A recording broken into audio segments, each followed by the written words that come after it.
Okay, here we are with more Katawa Shoujo. Let's see, where the fuck do we leave off?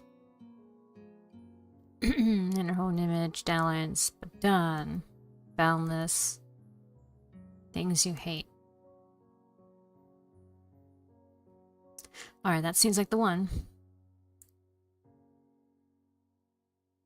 Jesus, we're already 7 hours into this.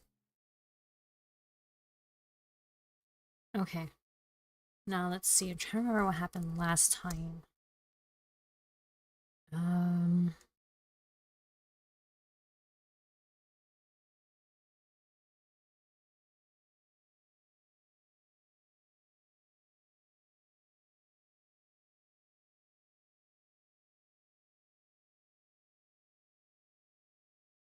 Oh, that's right. They, Alright, they had, well, not really sex, but like, well, they mess around. So that's what happened. Okay. Now it's all coming back to me.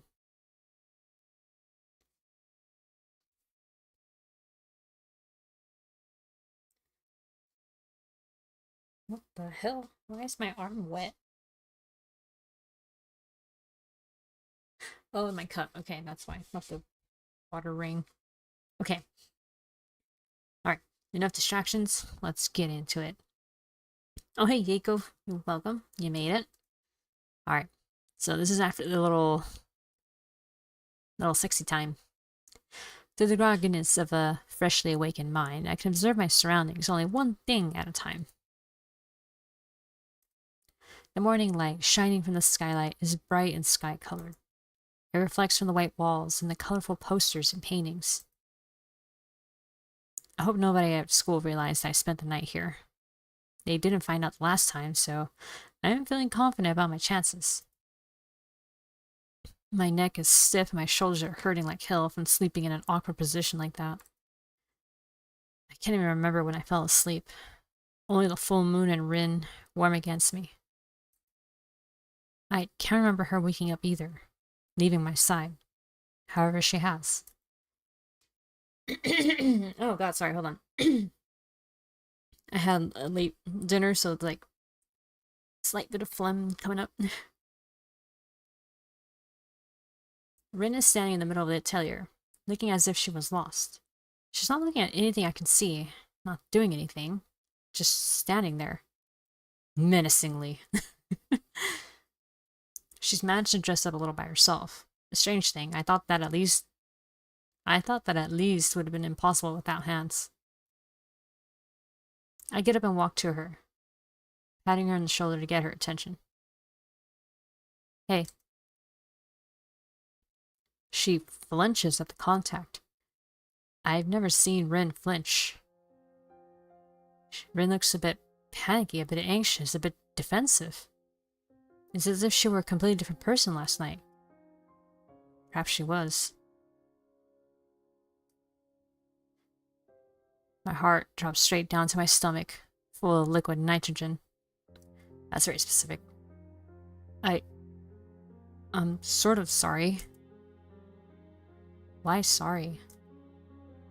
Here we are once more. Yes, welcome, Candy. It wasn't very tactful of me.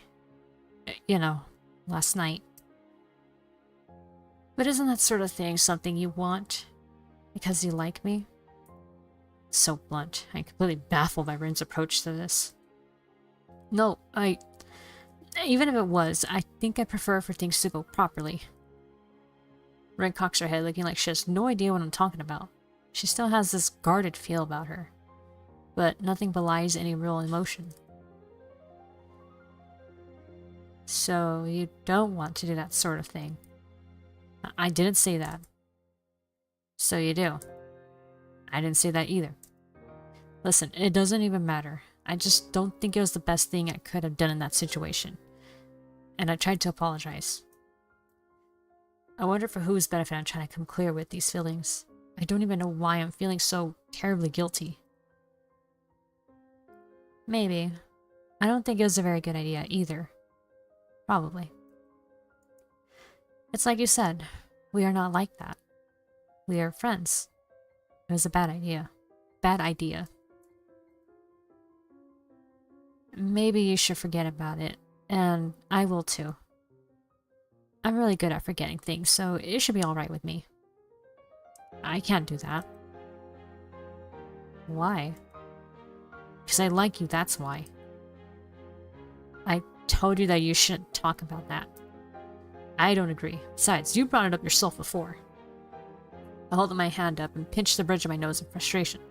I have no idea how to get Rin to understand. I hate that Rin can't clearly tell what she feels about anything. I hate that she's sending these confusing signals as if she's expecting me to read her mind. Oh, you mean acting like a usual woman?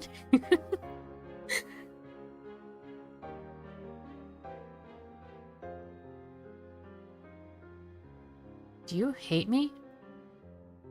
She actually thinks about this. Oh fuck. Oh fuck. Oh, Hisao, this is not going good for you at all. The fact that she had to take a moment to think about it. I don't hate anything. I don't think I'm a hateful person. Then what am I to you? Help me understand. What are we? Oh man, this is pretty similar to Emmy. Because the moment then he started saying like, what are we? Then she was like, space please. If all women were as confusing as Rin, I should be single. I try to sound as reasonable as I can, but I don't know if it will help. Rationally thinking, this is the only way to get her to understand my point of view. Problem is, rationality never was a thing for Rin. It doesn't restrict her like it restricts me. It's not her driving force. It doesn't make her behave like a normal person. I can't. The same answer. I feel so powerless. I feel frustrated. Why? I don't think you'd understand. I'm not sure if I do.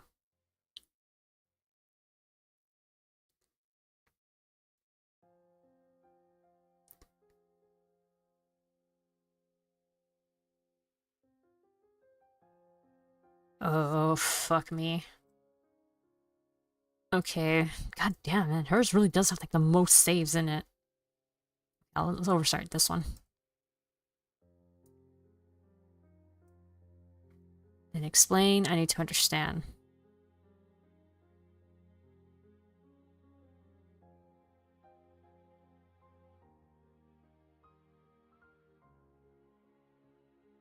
Fuck, what's more important here?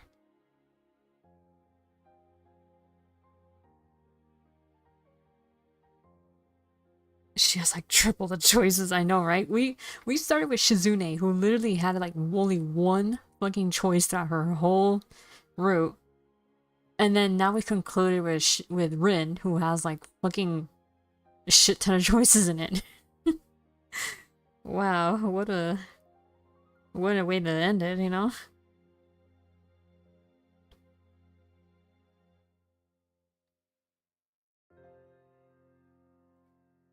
Okay. I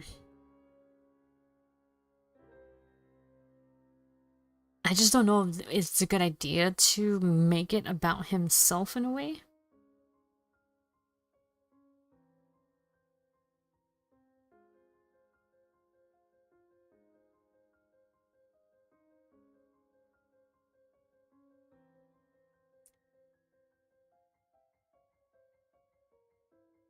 But on the other hand, she's like, I don't think you'd understand. But so it's like, well, I need to understand, so maybe that's sort of like wondering, like, make it seem like, you know, it'd be okay for her to try saying it because he wants to understand. He sells his own worst enemy at points. Yeah, it really does. Alright, I'll just wing it. I need to understand. I need to understand why. I'm not going to give up, you know. Rin's shoulders slump and she frowns. Oh no, did I pick the wrong one? I know. I do want to be there for you, but I can't do that unless I know how. Just let me do this thing the way I want. That's all. Oh my god. No, he's down. Oh my god. Fine, I don't care. You wanted to change. You want to destroy yourself. You want this exhibition more than anything, right? Oh, fuck, did I pick the wrong one? Yes. Okay. Then do it. She doesn't respond, or even show acknowledgement of understanding. I'm grinding my teeth together, frustrated beyond anything I thought possible. I want to grab Rin's shoulders and shake her until she comes to her senses. I look at her, and in that moment, I know with crystal clear certainty that there is nothing I can do for Rin. None of the words I know would reach her. But still, I think that for whatever reason, you think it's important that you go this way all the way to the end. Even if it's not healthy for you, on many different levels. Did I make the wrong choice? Oh my god, did I make the wrong choice by making it seem like... Okay, but I'll have nothing to do with it. I can't accept being treated like this and not understanding the reasons for it. I'm finished here. Full weight of what I said sinks in the silent distance between us. Rin doesn't show any reaction, nor even blinks her eyes. She just stares at, or through me, quietly. That's fine. Her voice is perfectly calm, emotionless, like an announcement that the 7:30 train will be 7 minutes late. You can always go back and change the other option. I really think you should.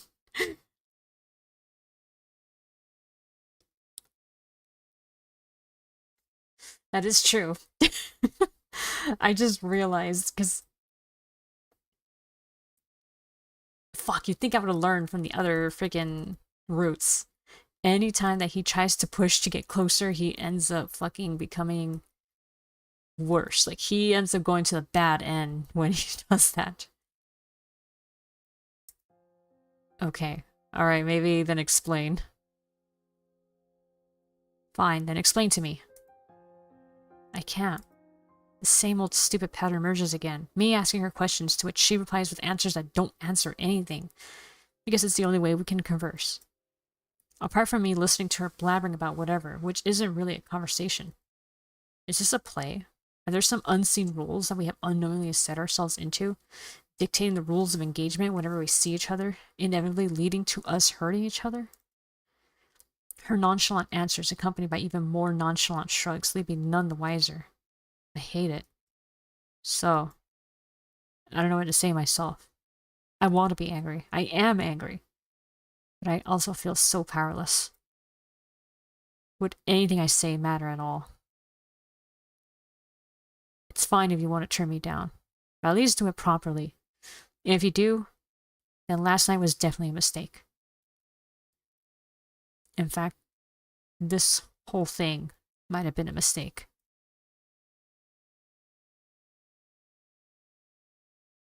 Oh, okay, so what I did was the bad answer. This is why saves exist. Yeah. The moment that he said, fine, I don't care, I'm like, oh. That's something people say when they get especially fed up with you.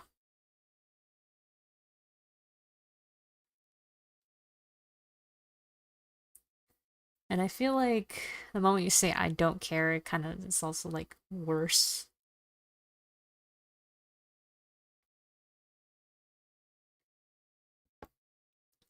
Because, you know, it's not hate that is the opposite of love, it's apathy. Not caring. I don't want to turn you down. So you can't decide. But why are you playing with me like this then? Yeah, it kind of does feel like she's leading him on. That's not cool. Hug, then ignore me. Kiss, then ignore me. Oh shit, the music. Play me like a fiddle, is that it? Kiss me, then forget again. Apathy is death. Yeah. My voice is sounding very angry again, even to myself. Rin too finally catches the mood and her curious expression changes instantly to something more uncharacteristic. No. She leaves it at that.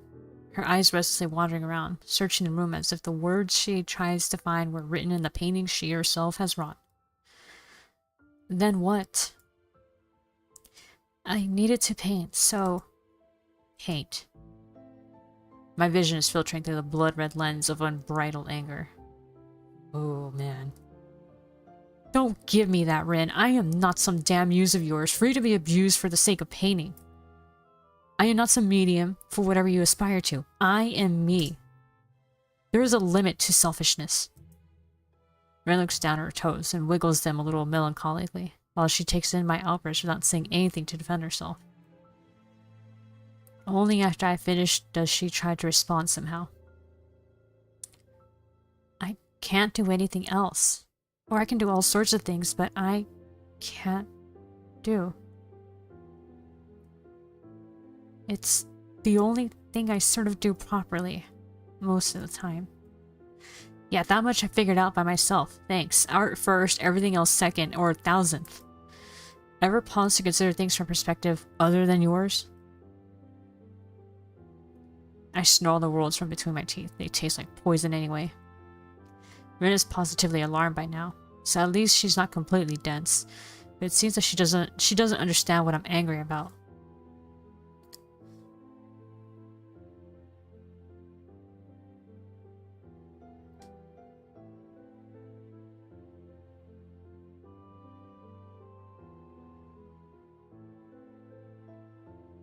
I can't believe even she could be so stupid. Dang. I don't know if I picked the right one anymore, guys. These both seem kind of awful. The other one was just more volatile. This one is just like... kind of creeping under the skin a bit. I didn't want to... This time it's Ren who interrupts herself in mid-sentence. Don't you understand? I can't. Can't what? She doesn't get a word out of her mouth. You never explain yourself. How am I supposed to understand anything if you never say anything? Why don't you ever talk?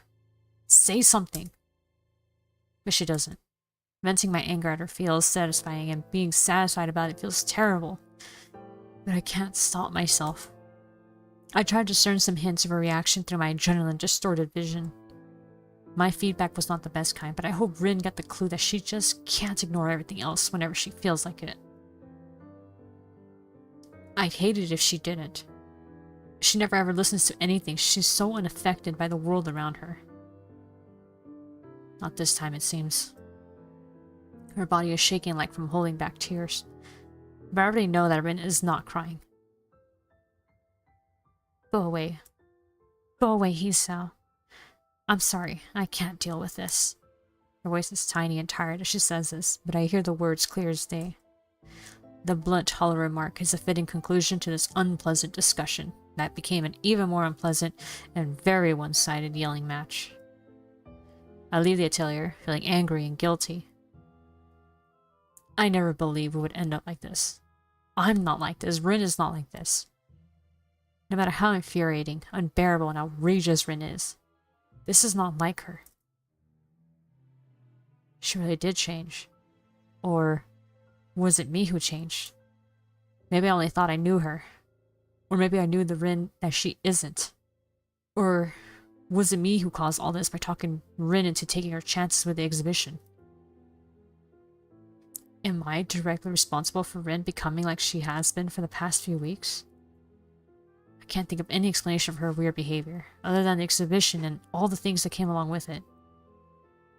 Maybe it was the only way that could have brought us closer, but all it did was separate us further away from each other, and now, beyond the reach of either of us. Darkness covers the gardens of Yamako High School, enveloping the small dormitory rooms in the blanket of the night. In one of those rooms, I lie in my bed, tired. So very tired. I gave up. I can't lie to myself that everything is alright, that everything will work out. That's not how things go. Glancing at my watch, I see it's 3:30 at night. I slide my finger over the glass surface over the watch's face. It's been pretty dependable ever since I decided to start wearing it, always knowing what's going on even when I didn't. I turn my head and see the neatly arranged assortment of medicine on my night table. They are dependable too. Things I am going to depend on for the rest of my life. I think of the limited days ahead of me, the infinite vastness of time that opens up in front of others. The time I wasted chasing things out of my reach. Time I'll never get back. I take off my watch and lay it down on the table.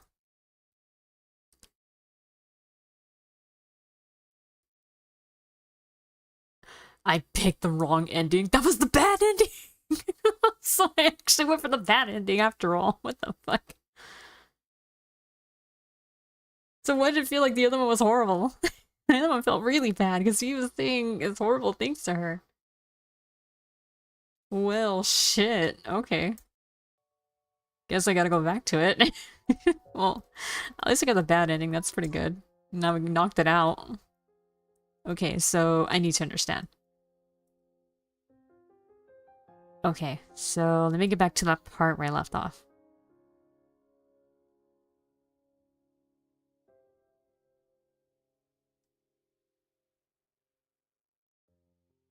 I thought there was just gonna be a little spat and then they'll make up, but I didn't think it was that awful that they were just gonna just stop. Just give up entirely.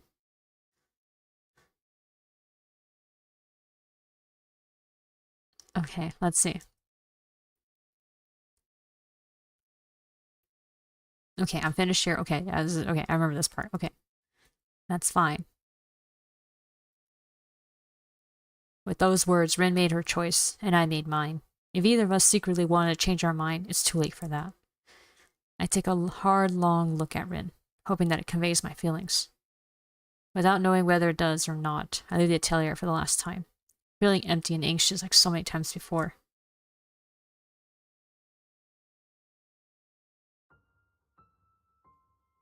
Oh my god, I was that far. Oh, fuck. Dream.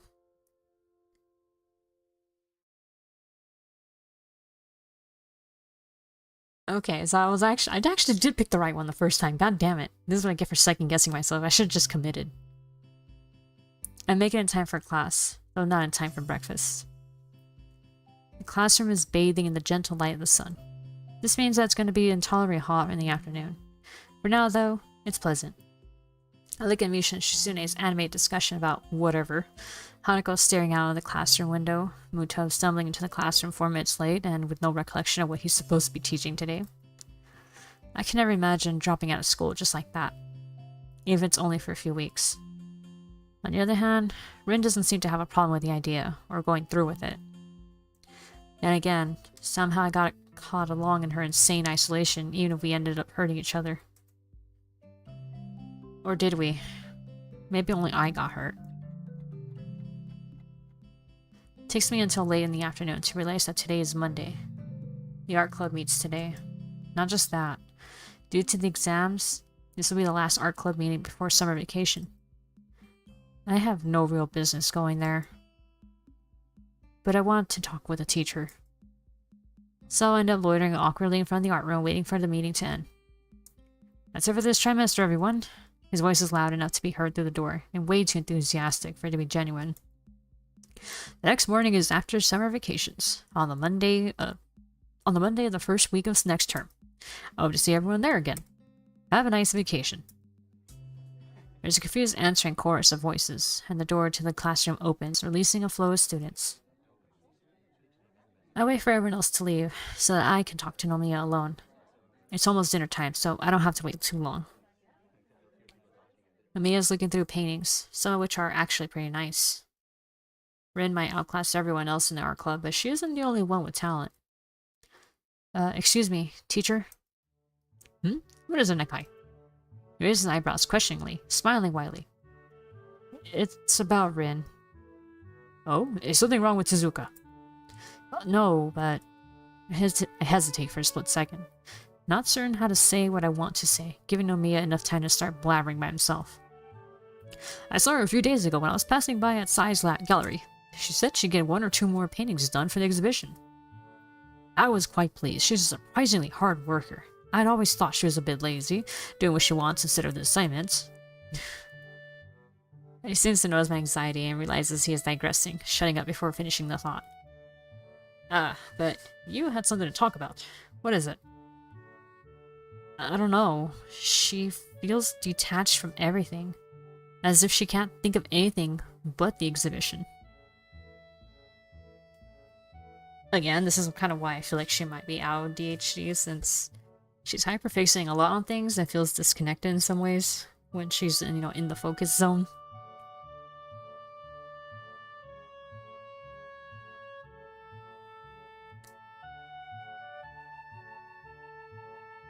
And that, and also the comment about, oh, she just seemed lazy, but only want to do what she wants to do. That seems kind of like, yeah. Well, isn't that good? She is focused on her painting, as she should be.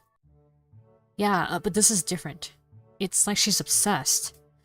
I went to see her and... Have you been bothering her? He cuts in before I finish saying what I meant to say, instantly looking quite irritated. Oh shit. No, I don't think so. Hang on.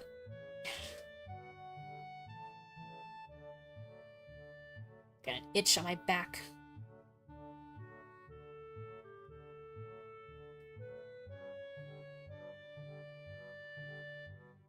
Huh. So this is the first time where I did the reverse, and then I got the bad ending first before the good ending. I'm just concerned because she stopped coming to school completely. She feels strange, too. Stranger than usual, at the very least. Humbug, this is much more important for her than some lousy math class or physics or whatever.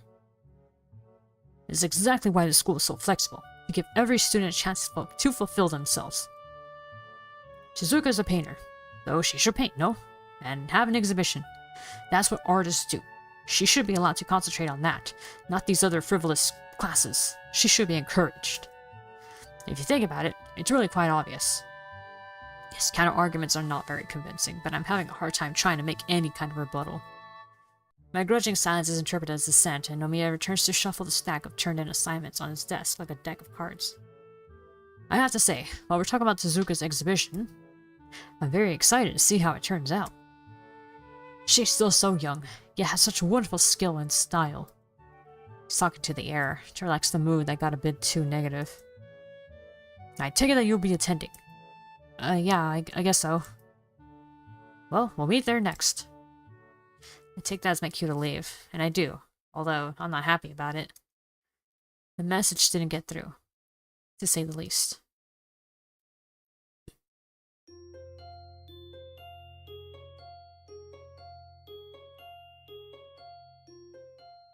Alright. The day after that, all the missed opportunities and things I should have said come crashing down on me. There's nothing left to do afterwards but brood.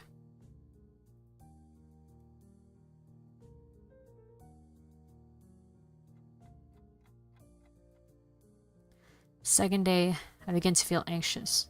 I start doubting my doubt, and it feels stupid. Especially since I still can't think about anything else than Rin. Third day, Japanese exam and world history exam. Great. The thing I hate most about her is that she can make me feel this awful even though I should be focusing on entirely different stuff right now. Fourth day, math exam. We have a math exam. It goes how it goes, I don't care. Fifth day, Nomiya asked me again if I will attend the exhibition opening. I can't say no to him even though I seriously want to. I just don't want to discuss with him anything Rin related, so it's just better to take the path of least resistance. Oh shit. On the sixth day, the day before the exhibition opening, I find Rin standing in the hallway in front of my room when I return to the dorms after dinner. What are you doing here? My tone is... Oh. Okay, so it's more like... What are you doing here? My tone is angrier than I intended. I'm a little disappointed that I was unable to restrain myself, but it can't be helped. Rin just stands there, like she just happened to coincidentally be standing around here where she has no business being. The way she reacts so coolly to everything annoys me now. This is not good. It's been 6 days and the sight of her has me boiling. She hasn't even opened her mouth yet.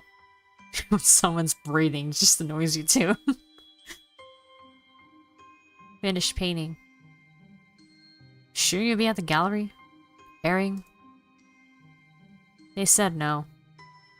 I guess the gallery owner does that part then. Getting the paintings framed, hung on the walls and whatnot. So why are you here? Felt like it. This same old stupid pattern emerges again. Me asking her questions to which she replies with answers that don't answer anything. Because it's the only other way we can converse. Apart from me listening to her blabbering about whatever, which isn't really a conversation. Oh wait, this is exactly what was said in the other one, but more... This one was like more like... This stuff was like said earlier. Or thought of earlier. And there it is again, yeah, is this a play? They're really letting us to hurting each other. Her nonchalant answers accompanied by even more nonchalant shrugs, leaving none the wiser. I guess I should be happy that the exhibition preparations are complete. When I walk into my room, I hear her footsteps following me in. I didn't invite her in. I won't ask her to leave. She cleans my bed without asking permission, making me wish I had taken this time to make it before I left in the morning. Then stands up again as though she sat on hot coals. I half lean against the single corner of my desktop that isn't cluttered with stuff. To rest my legs at least a little bit. Rin spends a few moments glancing curiously around my room. Makes me realize that she's never seen it before. For a moment, she actually looks like she's concentrating. Trying to get everything. This must be the eye for detail that makes her an artist. Since the room is small, she quickly runs out of things to look at, but nothing else transpires, allowing the uncomfortable silence to take over the atmosphere. The mood is chilly, to say the least, and both of us are on guard, waiting for the other to make the first move. Of course, Rin could play this game forever, so it has to be me. So, I give up, because she never tried to open the conversation, and because it seems that she wants to say something, and I want to get it over with. Why else would she be here if she didn't want to talk? I don't know what to say myself. I want to be angry, but I can't bring myself to yell at her or anything. My voice catches her attention. She tries to search for words as well. But it seems that she is not entirely certain as to why she's here either. And so Rin simply takes a few steps to close the distance between us, and rises on the tips of her toes to even out the height difference. It was a bad idea. Maybe I should forget about it, and I will too. It's a reflex, and almost as an afterthought, the words no, yes, and maybe simultaneously surface inside my mind. My hand is between her lips and mine, a wall that I raised to guard against something.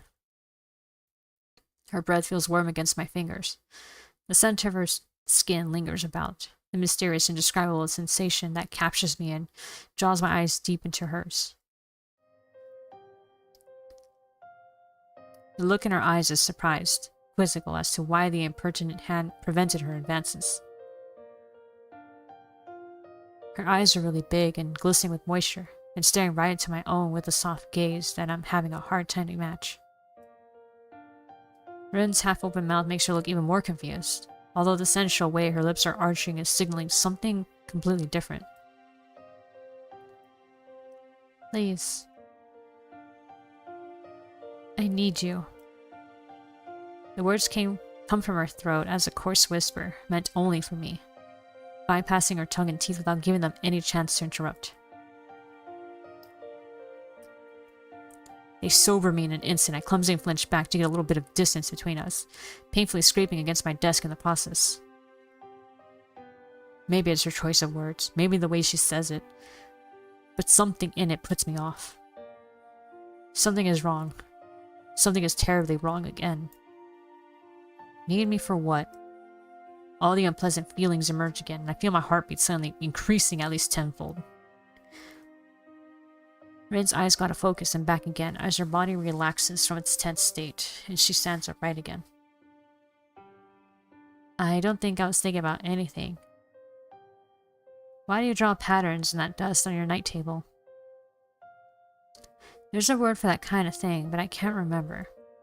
Her remark almost throws me off track, and I glance over her shoulder at the small table next to my bed. I can't see anything from this distance. So, she needs me for nothing specific? Just happened to come by because she thought I'd be glad to see her after she shut me out, no complaints accepted, for a week? completely altruistic motives? Felt like it? Bullshit, I can answer myself. Play mind games with whenever you want, to kiss whenever you want, to ignore whenever you want, to fulfill your whims whenever you want? Is that it? What do you need me for? My voice is sounding very angry again. Very angry again, even to myself. Good. Rin too finally catches the mood, and her curious expression changes instantly to something more uncharacteristic. No. She was at that, her eyes restlessly wandering around, searching the room as if the words she tries to find were written in the tapestries on my walls. Then what? I needed to paint. So wait, how is this any different than what happened before? Is it because you used different words? Because it's basically the same conversation as the bad ending, so how is this better? Or it's because he had that time to have the distance away from her? If anything, I mean, this is why I'm having a hard time wondering, because, like, this one made it seem more final than the other one did. I was surprised that the other one gave me a bad ending. Because in this one, he seemed to react more, jump right into the anger much faster. Well, okay, I'll just keep going. Maybe the answers will come to me. Maybe the narrative will say it and explain it. Hate. Of course. That's what artists do. The words reverberate through my being, beating in my blood over the piercing whistle of my anger. Don't give me that, Rin. I'm not so damn muse of yours, free to play with for the sake of painting. There it is again.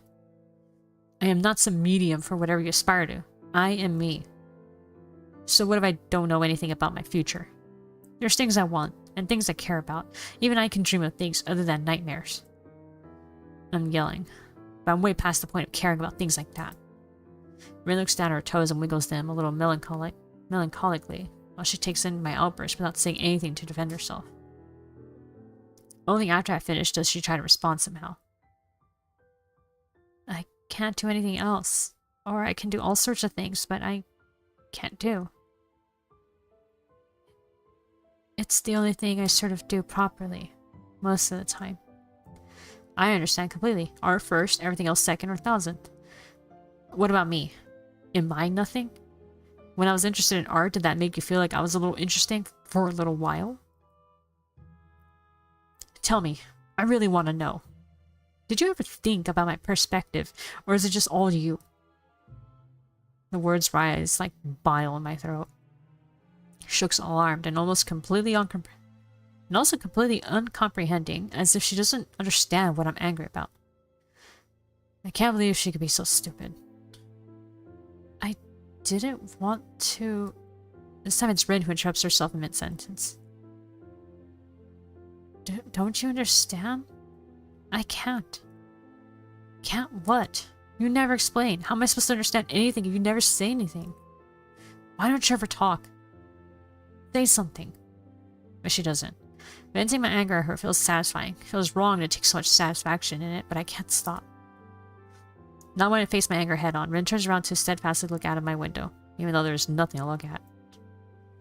The worst of my ire are gone. I shut up as I can't be bothered to keep on yelling at the back of her head, so silence finally returns. I try to discern some hints of a reaction through my adrenaline-distorted vision. My feedback was not the best kind, but I hope Rin got the clue that she just can't ignore everything else whenever she feels like it. I'd hate it if she didn't. She never ever listens to anything. She is so unaffected by the world around her. Not this time, it seems. Her body is shaking like from holding back tears, but I already know that Rin is not crying. Her indifference made me so furious. Now that it's gone, I'm at a loss. I wonder. Did I go too far? Look, Go away. Go away, Hisao. You're in my room, you get out. Her voice is tiny and tired as she says this, but I hear the words clear as day. What is there to say anymore? There you go. This is my room. The blunt, hollow remark is a fitting conclusion for this unpleasant discussion, that became an even more unpleasant and very one-sided yelling match. After a moment of collecting herself, Rin just gives up. I can see it from the way she slumps her shoulders and walks out.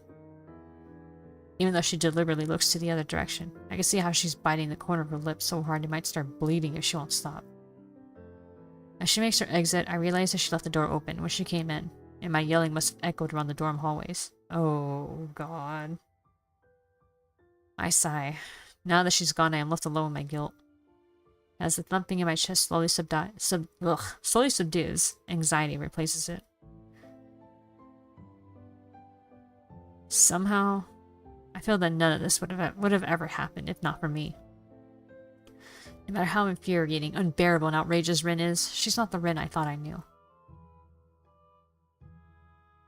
The Rin that I expected Rin to be.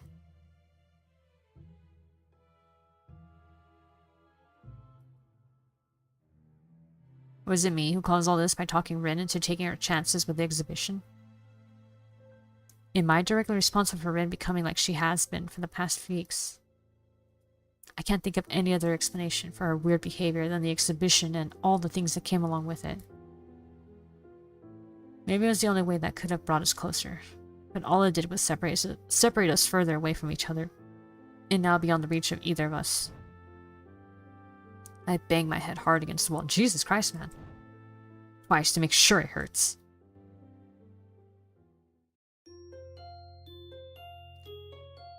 Nothing like a little self-harm. Oh boy.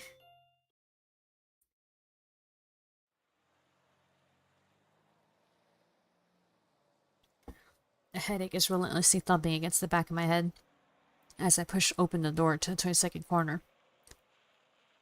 Apart from that, I'm perfectly calm. Okay. After venting on Ren with all that anger that I had bottled inside, I felt like a great weight has been lifted from my heart. The tension that had grasped my mind for the past few weeks faded away without leaving even a shadow behind. In this nearly zen-like state of enlightenment, I realized that perhaps it was a bad idea to yell at her like that. I really meant it. But what good does blowing up like that do? Nothing. I am not like that. I don't normally yell at people. I don't know why I did yesterday. So I keep feeling really guilty about it, and wanting to take my words back. Rin is probably upset too. Even more than my own behavior, her reaction shocked me. I have always thought of her as unchanging, detached from her surroundings, so that seeing my yelling get her so upset felt out of place. I wonder if she understands how I feel. In Rin's world, everything seems to be so absolute and subjective. Absolutely subjective, as if she was completely unable to see things from other points of view than her own. But ultimately, is anyone able to do it? Maybe objectivity and altruism are just illusions for people who like to think of themselves as compassionate. Just like art is an illusion for people who think reality is merely a veil for something greater. Even when you stop thinking that the world revolves around you or start thinking outside of the mythical box, you're just inside another, bigger box that you can't escape. Maybe that ultimately makes her like the rest of us. I stepped to the door to find a gallery full of illusion people. Despite Sai's remarks during my earlier visits, I always thought it was very spacious. But now when it's crowded like this, it looks positively cramped. I immediately noticed Sai standing at the middle of a lively discussion, busily chattering with some old gentleman. She's actually pretty tall and kind of cool looking, so she stands out in the crowd. There are a few dozen wine glasses laid on the tables along the back wall, filled with burgundy liquid. The vast majority of the guests are sipping from their glasses. The socialites and art connoisseurs are mingling happily, exchanging mild opinions about Rin's art, which seems to be a secondary object of interest for most. I feel distanced, excluded from other people here. I can't claim even at a stretch to be a social chameleon, so this situation is quite unnerving. Since I don't blend into the crowd at all, I just fake that I do, trying to look as cool and smooth as I can. I wonder how Rin is handling all this. If it was me, I'd be quite freaked out. Throwing the anxiety aside, I try to carefully navigate through the crowd. The ceiling peaks at the framed paintings now hanging on the wall. Oh, what the hell? Ren's exhibition takes about half of the gallery's wall space. Some paintings are less familiar than others, but I recognize most of them. Some I've seen being created at the club meetings after all, or remember from the time when Ren was choosing her portfolio.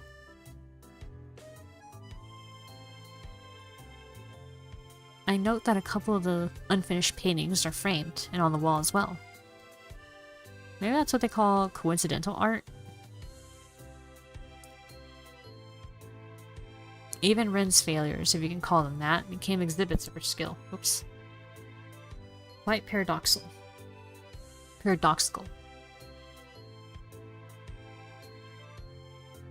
She herself is nowhere to be seen, which is strange because even though it's crowded, the gallery is pretty small. It's fine, sort of. I don't know how to face her after yesterday. Maybe I shouldn't have even come. But I promised various people, Ren included, that I would, so... Damn, it sounds like I do the things I do because some kind of instinctual properness compels me to. Not because it would be sensible, or not. I sneak closer to Sai to wait for a lull in the conversation, so I can shout her up too. Even though her voice is almost completely buried under the general background noise, I hear bits and pieces of her talking about Rin. Yes, she is a high schooler at a local school. Even though she's graduating next year, I'm sure various art schools will be interested in. I thought it'd be interesting to have an exhibition of someone who is still in early stages of development. It's so strange. It's like Rin is some kind of mini celebrity, even though there's nothing but a small exhibition opening at a small art gallery of a small town. In fact, there is a friend of mine from... It's Hisao! My eavesdropping is interrupted by a familiar voice and a familiar slap to the back. I don't need to guess the source of either, even without turning around. Is that Nomiya? Oh, it's Emmy! Okay, so it'd be more like, it's Hisao! Hi, Emmy. Hi! Are you like a representative of the art club or something? I don't see anyone else from the school here. I don't know really. I guess I am if that's the case. What about you? Well, what about me? You didn't think I'm interested in art. Is that it, Hisao? No, that's not what I... Well, maybe a little if you put it that way. I mean, even though you hang out with Rin, I never heard you talk about art with her, so... Emmy huffs, looks around her, looking discontented. It's true. I didn't get it at all, but she came to my track meet, so I thought it's only fair to return the favor. She gets closer, trying to look confidential. Trying to look confidential. I thought it was supposed to make confident, but okay. Confidential, but only managing to look conspiring. Oh, that's why. Do you get art? Oh wait, no, it's more like, do you get art? No. No, I don't. Oh shit! Fuck, I fucking hit the thing again. Fuck, okay, hang on. At all. Okay, that's what he said, okay. Return. My emphasizing head shake draws a giggle and a cheery head shake of her own out of Emmy. Me neither. Hey, let's go talk with Rin. I bet you haven't yet, because I haven't either. Come on. Oh boy. Before she has a chance to forcibly drag me to Rin, Nomiya appears behind her with Rin in his tow. She's not dressed for the occasion, instead opting for the usual school uniform and unkempt hair. Maybe her natural look is what suits her the best. Hello, teacher. Hi, Rin.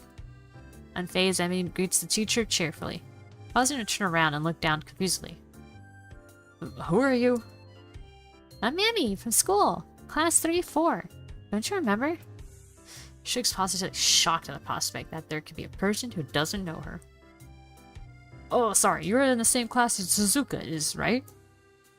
Yeah. Not to pardon me. I have trouble remembering students who don't take art. Don't mind, don't mind. Hi, Rin. Hello. Congratulations on your super cool art thing. I'm sure you'll be a big hit. She throws her arms into the air for boisterous emphasis, but almost hitting me in the face. And look! Hisao came too! Hisao came too, sorry. Rin doesn't look at me, nor does she greet me. Congratulations, Rin. She keeps averting her gaze, pointedly looking at her sandals. Oblivious to the tension between us and ignorant of what happened yesterday, Emmy keeps on blabbering about this and that to an unresponsive Rin.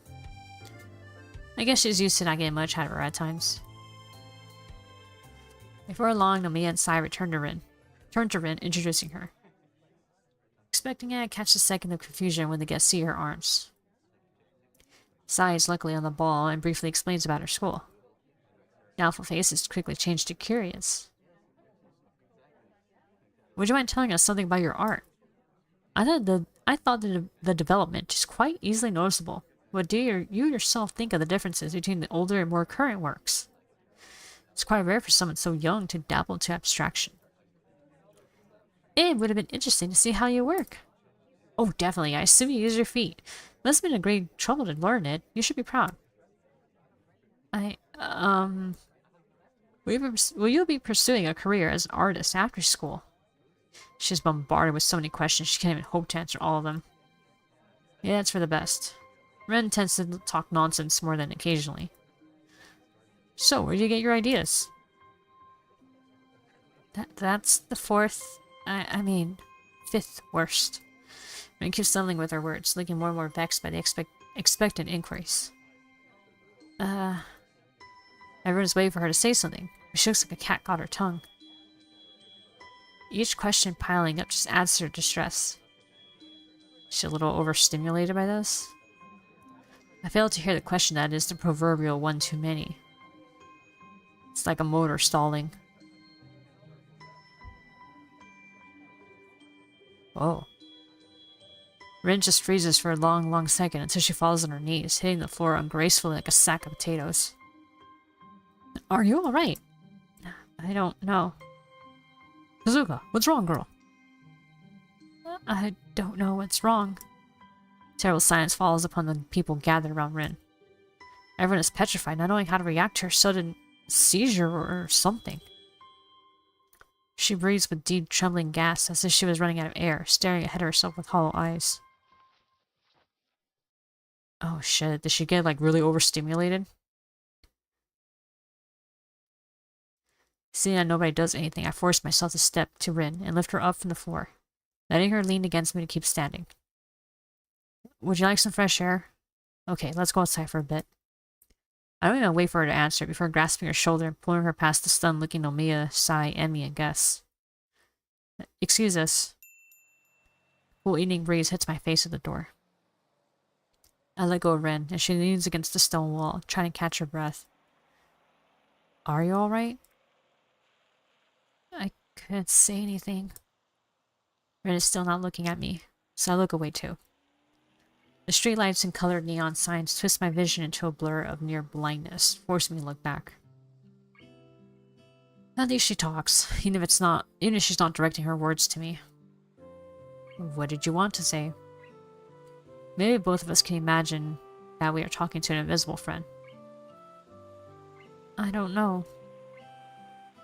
Something that would have meant something. The silence lasts for a long time. I don't feel comfortable being alone with Rin. I am not good at imagining things that don't exist.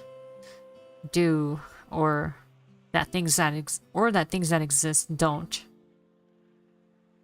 Oh wait, what? Hold on. I am not good at imagining things that don't exist do, or that things that exist don't.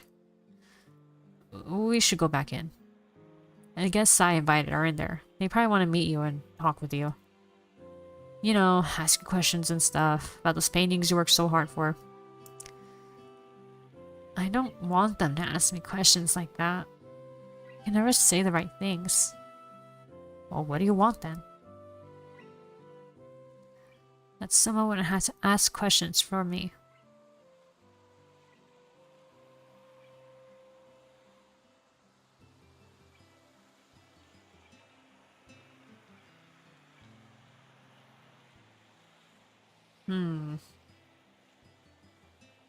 Oh man, fucking choices again! Ugh.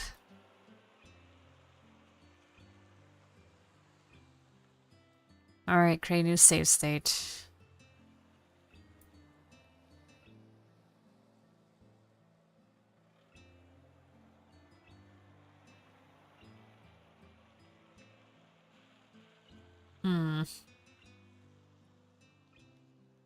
Okay. Now I get back in there.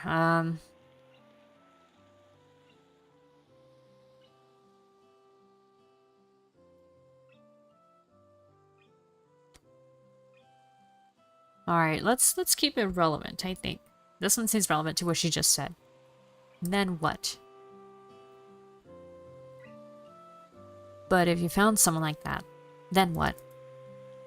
Do you really think that it would be some kind of be-all, end-all thing?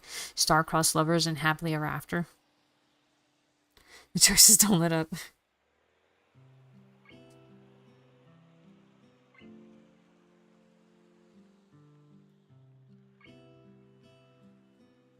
Upside is not good. Well, let's... yeah. Oh, 8-leaf. I'm wondering... I think my chat froze because it was definitely not showing everything. That was weird. Okay. So, welcome 8-leaf. No, I actually got the bad ending for once. I got that first. Normally you see, like, I will get the good endings and then go for the other ones. This time I actually got a bad ending.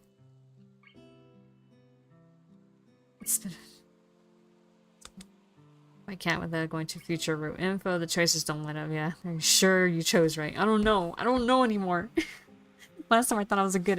Well, apparently I picked the right choice. Second guessed myself. Went and committed to the bad choice, and then I went back to the good choice. I don't know about this one though.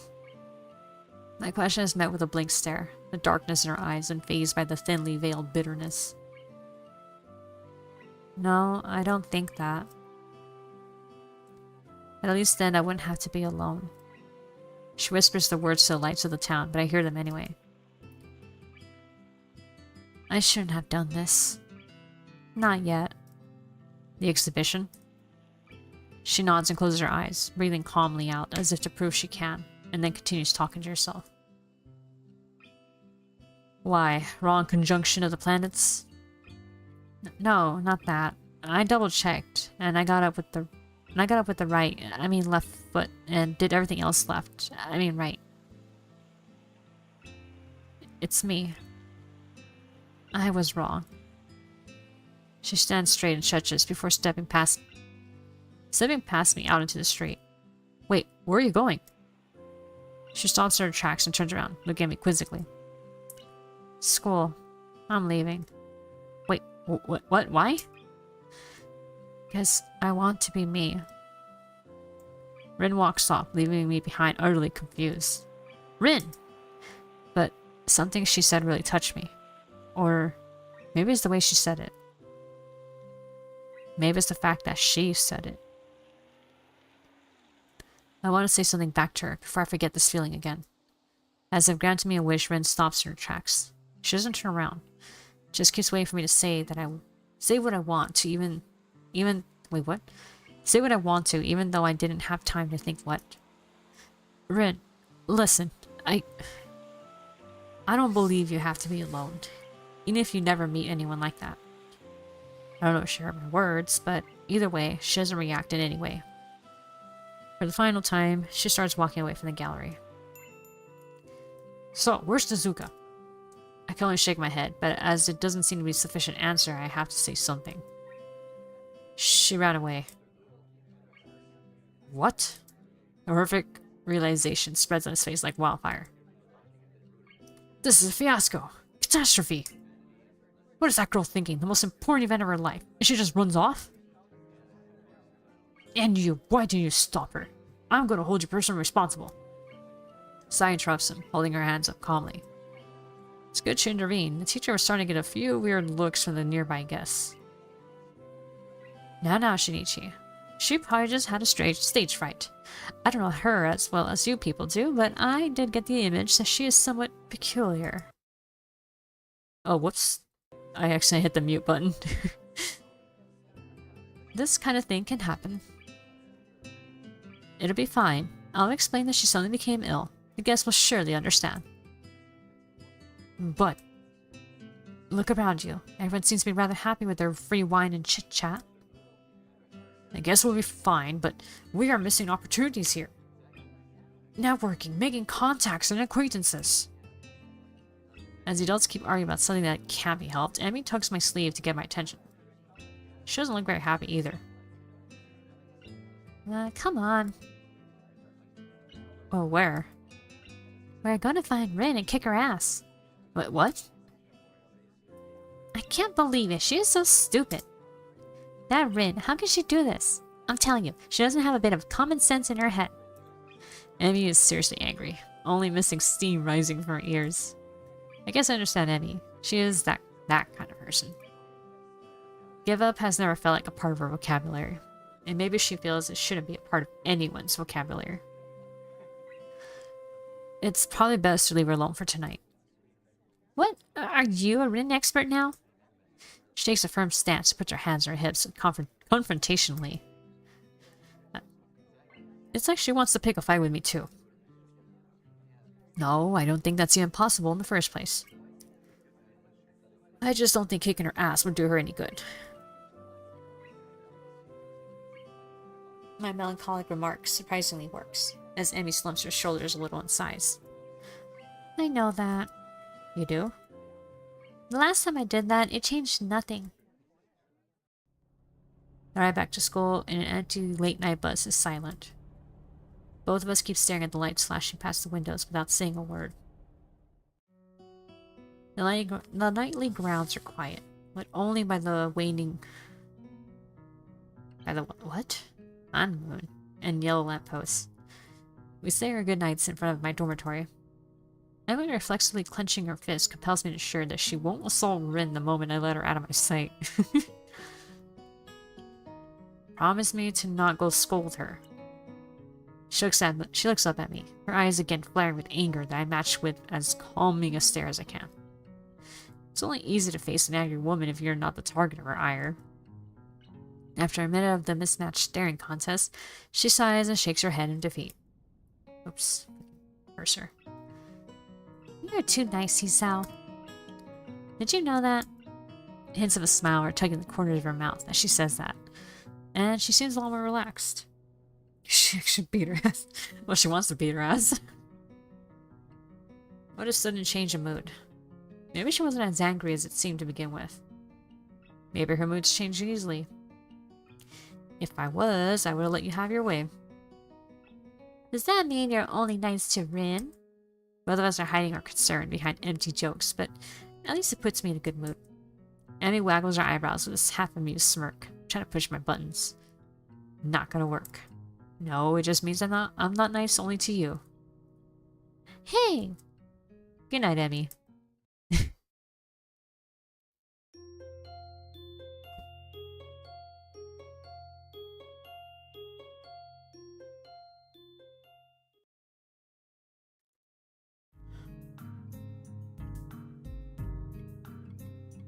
The last day before summer vacations is waning slowly.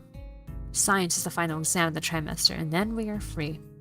The collective yearning for liberty is almost palpable in the classroom, even though the weather seems a tad cloudy. It might rain today, who knows? Oh shit, that's fucking bright. I already finished the test because it was pretty easy, so I'm doodling lazily on the flip side of the paper, waiting for Muto to calm time. There's Rin. Another Rin. Is that supposed to be Yuko? What the hell are you drawing?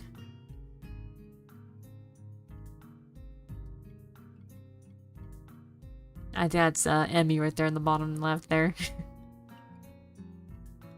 It also prevents Misha from trying to covertly look at my answers over my shoulder.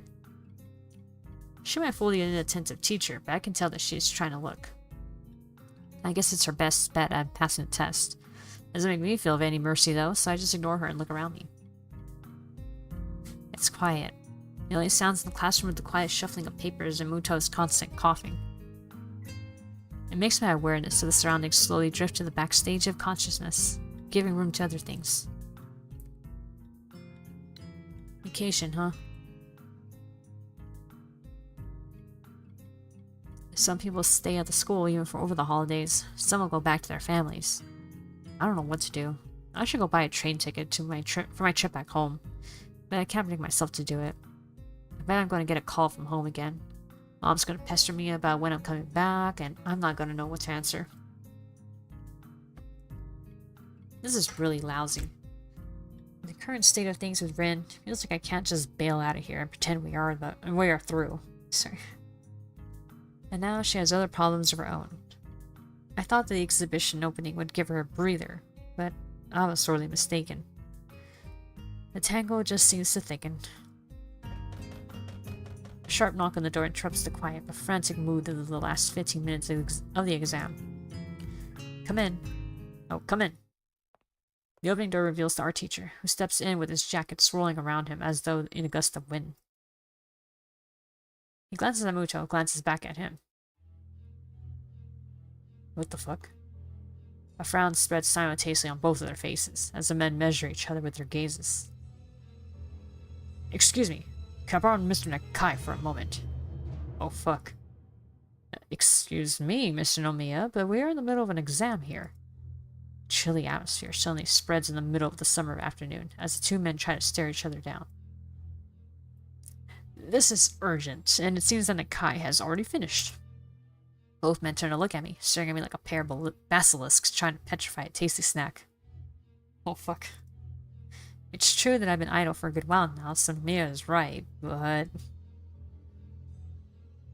Nakai, would you like to check your answers one more time?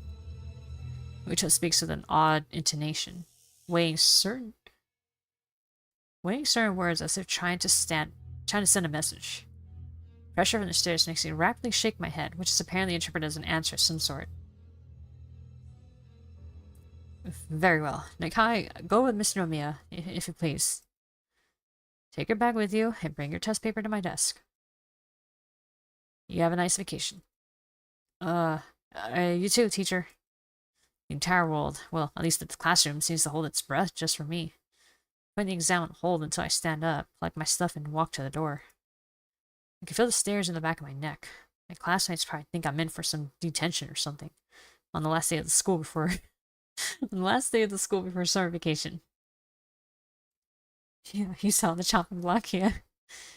I don't know what the teacher wants from me, but I can guess it probably is not detention. And also that it probably has something to do with Rin again. Nomiya doesn't take me anywhere, contenting himself with the hallway as it's completely abandoned. Do you know where Tezuka is? So she's trying to avoid the teacher. Part for the course, probably. I wonder if she realizes that she can't avoid dealing with this indefinitely. I have no idea. You probably asked in her homeroom next door. Of course I have. I have searched every nook and cranny of this blasted school and the girls' dorm. You were the last one to see her since yesterday, and you were her friend. Work with me here. Aren't you worried? I am, but I don't know what I could do. Rin did something incomprehensible yesterday, even for her. She seemed really confused. Maybe she just wants some time to think then. I got the feeling that she had second thoughts about having that exhibition. Or something. She really didn't explain what was wrong. What second thoughts? I don't know, I just got that feeling. I am being a little dishonest with the teacher, but this is not something I should be meddling with. He came to me. Yes, why? Maybe he thinks I'm some kind of confidant of Rin's, but I don't think I can help with this matter. The teacher huffs and scratches his head in confusion. What's up with that girl? This is so unlike her. She's always been so goal-driven. Goal-driven? Those only strike me as words to describe Rin with. To me, she always felt obsessive at best. I don't mean to be rude, but wasn't it you who pushed Rin to do that direction in the first place? Her goal is my goal. That's a mentor's job.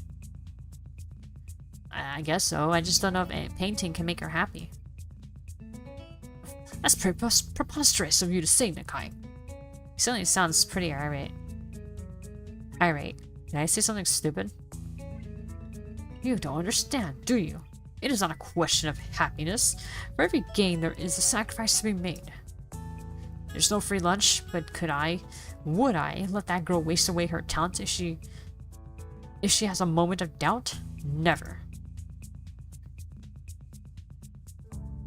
Painting is work just like any other. Tezuka might make it look like child's play to you, but she works hard every day to make her art. To become extraordinary, one has to make an extraordinary effort. The more the teacher talks, the more I feel that Rin doesn't think like that, even though I have no idea how she thinks. I can very well understand why she would sacrifice her summer vacation and make up for the lost classes and exams to get a chance at showing her art. This is the path she has taken, and to go all the way, that's not easy. I know she is young, and things are hard for her, just like for all the kids here in this school, but that's no excuse. He has finished. But do you have anything like what? Wait, what? Do you have anything like what art is to Tezuka? No. That's right. I have only vague ideas of my future. No goal to shoot for, no dream to blindly reach for. I joined the art club in search of something I could be interested in, to get inspired by. Did I find something like that? All I found in the end was Rin. No, I don't have a passion like that. Then you can't understand. His flat statement allows no counter-argument.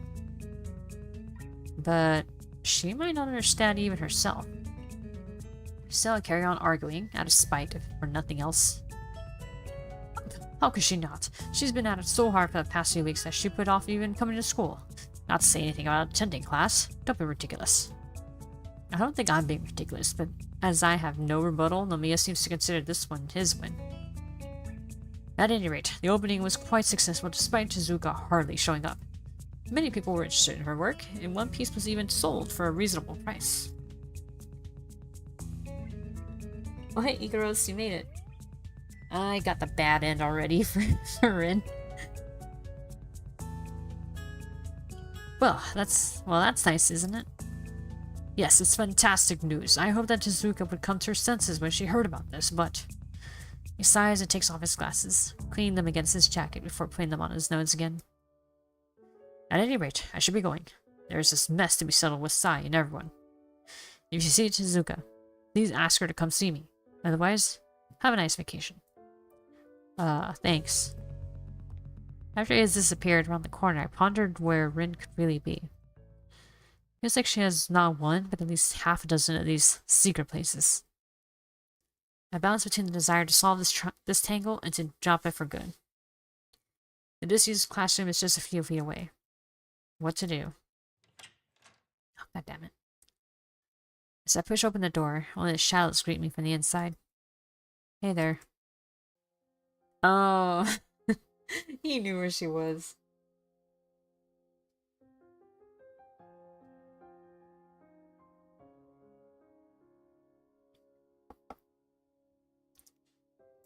She's standing in the middle of the sunlit room, peering through the gaps of the curtains out into the yard. Like so often before, she doesn't start or jump, just calmly waits for me to make the first move. It's as if she is trying to become a permanent part of the furniture. The teacher is looking for you. A blank look over her shoulder is all I get, accompanied by a cryptic non-expression on her face. Are you looking for me too? No, I already found you, didn't I? Did you?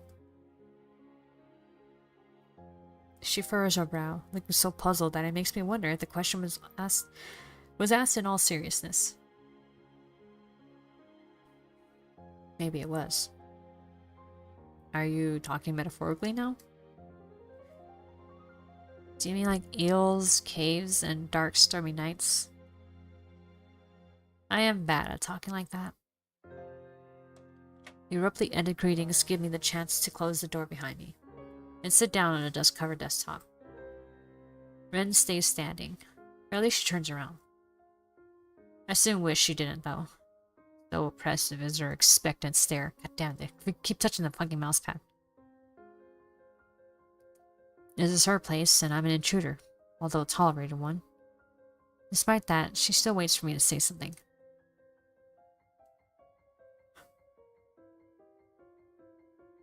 If I only knew what.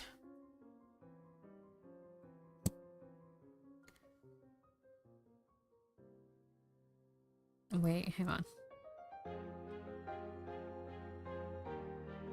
Okay.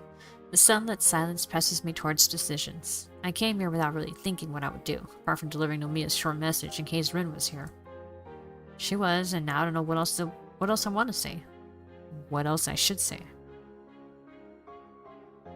I hover between my two options for a moment. Rin being troubled troubles me too. It's a surprising revelation, almost as big as realizing that she really is troubled me what? Wait, what? Almost big as realizing that she really is troubled was. Nothing I could do would probably help, and I might be partially to blame too. Does it mean I should just wash my hands of her? Didn't think so. So, what's wrong? Nothing. She starts to turn away again, as if trying to physically exit a conversation she doesn't want to have. Rin, stop trying to dodge me or I'll leave. Okay. Do you want me to leave? Are you still angry? It took us, or was it only me, 10 seconds to swamp the conversation into this. I wish we could erase the past, or failing that, forget all about it. I wish for that more than once in the last few months. Let's put that aside for the time being, alright? If you say so. I do, so what's wrong? Hisao, sorry, I saw his name next to Jesus. Oh man, it's like when you're looking at something and like you're reading something and then the word gets stuck in your head and then you end up saying it. Yeah. Alright, okay, let me take a sip of water real quick.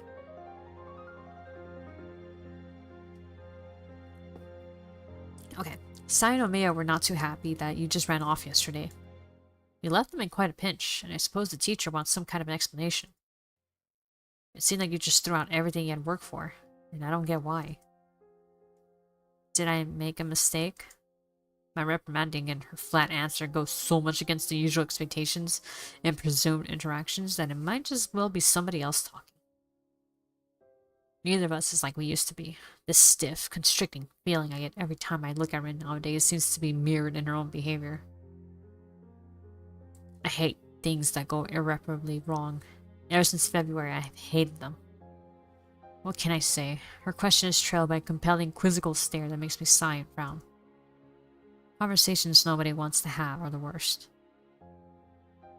I don't know. I mean, it's not the end of the world, but it probably was pretty stupid. She responds with a sigh of her own, although hers is not nearly as heavy as mine was. I just couldn't do it. But why? What's wrong? A pause, a furrowed brow, a quiet voice. Let it be, Hisao.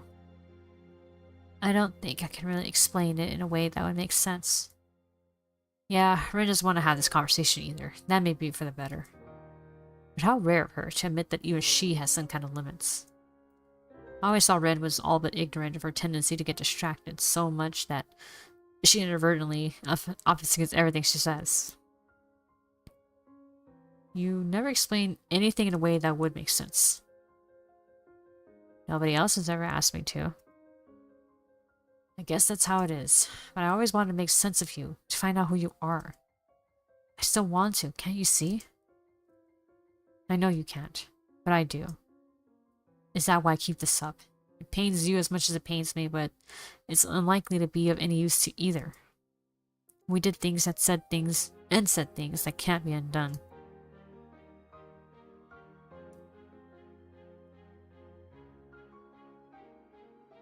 Oh, excuse me, a big yawn. It's as if you and me being close to each other just hurts us both, but we still deliberately keep doing it. Isn't it like the hedgehog thing where supposedly like two hedgehogs who want to be close together, or, you know, hug each other, but every time they try to get close to each other, they end up hurting each other because they're quills? Isn't that silly? Even now, I can see how you forced yourself to respond even though you owe me nothing. Even it's hard to talk about things like this. Why? Why is it that you paint? Because I don't know what else I could do. It's like this feeling that there is no choice. That's the only possibility. Like when there are only watermelon-flavored popsicles left in the store, but you need to eat a popsicle. Her poor metaphor aside, and she didn't really answer anything. If possible, this makes even less sense than not knowing.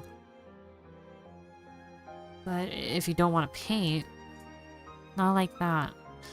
You had to come to school even though you probably didn't want to have a heart attack. She pauses, frowning as if something in what she said didn't please her.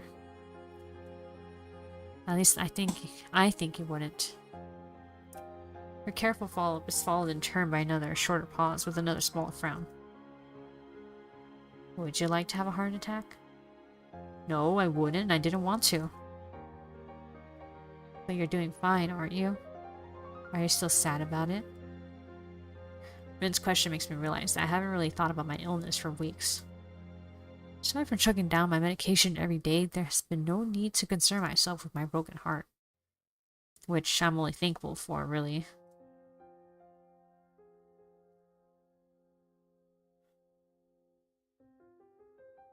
Shit, did I skip something? Okay, no, I didn't. Okay. Getting to know new people, a new school, a new town, a new life, it all has caught me and made the past fade away. No. I guess even I can't dwell on the past indefinitely. See? Even watermelon doesn't really taste bad if you have to eat it. Her half-nonsensical closure seems to put an end to the subject in Rin's mind. So I just nod in uncertain confirmation. Also, I don't know if you guys knew, but today, Ozzy Osbourne died. We lost a legend. I remember hearing about it during my lunch, and when I heard, I was like, what? What do you mean he died?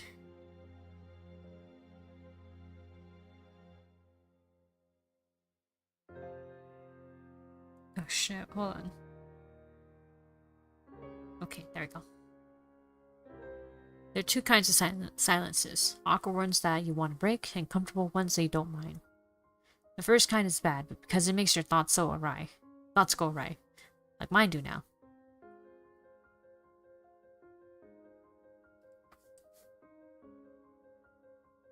The past few years have been a constant loss. Oh.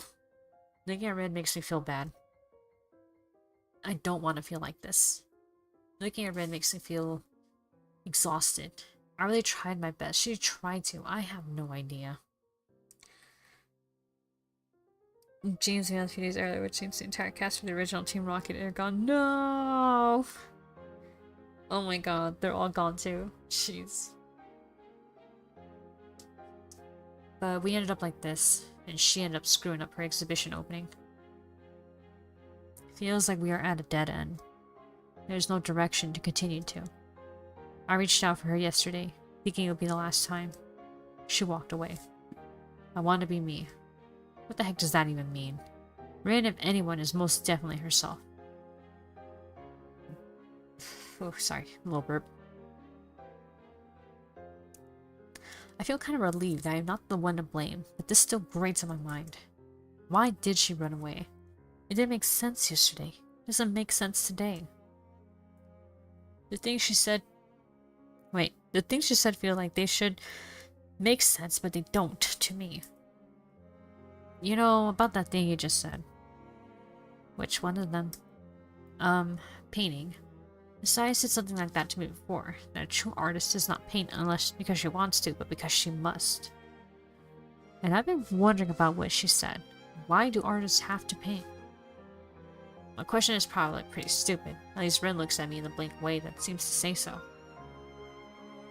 I don't know. Am I an artist? Well, you paint stuff in that exhibition too. I'd say you qualify. I think I still don't know, but okay. The thinking pause that follows seems to last for half an eternity. Unlike most people, Rin doesn't flavor her thinking pauses by body language or saying like or to anything. or anything. I say like a lot. Oh man. Well, embarrassing how I say like so many times. I've had people assume that I was like, I might have been a valley girl who lost her accent or something. Because how often I say like.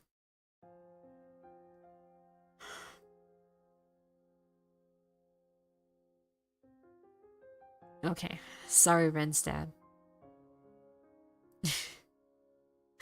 Oh man. I mean, wait. Have they? I don't think they ever mentioned her parents much, huh?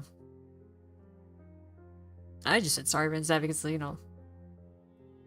Fuck, man. We like.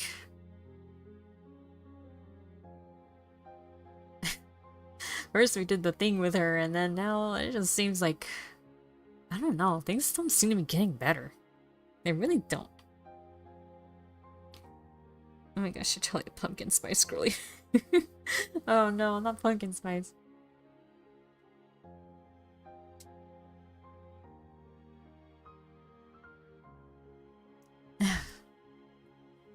Give me 1 second, hold on. There's just something I want to read again.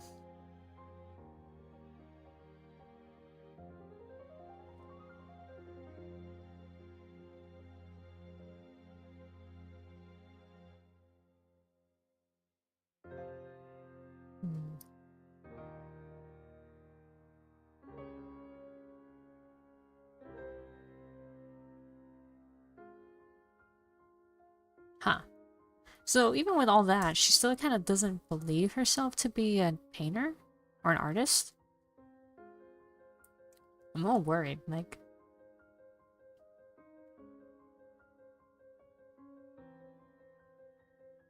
Like, I'm wondering if it's like partially imposter syndrome or something.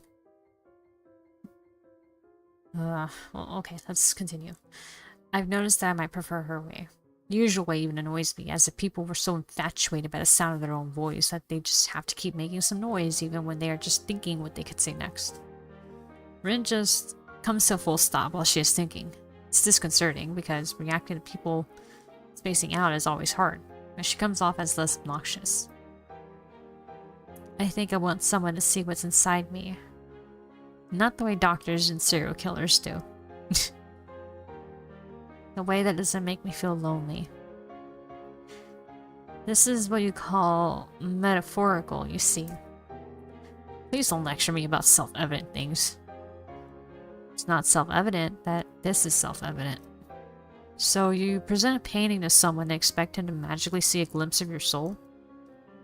It's not like that. It's just a little like that, but not really. Don't you understand? I do, and I don't. You know, I feel a little bit of despair every time you ask that question. What question? About whether I understand you or not. She seems almost surprised by my clarification. Oh, it's not really a question. It's one of those kinds that you don't have to answer. Rhetorical. Yeah, that's the word. A question that is not a question is a rhetorical question. Oh, nice. That reminds me. It doesn't really make sense. What kind of a question is one that isn't a question? A rhetorical one.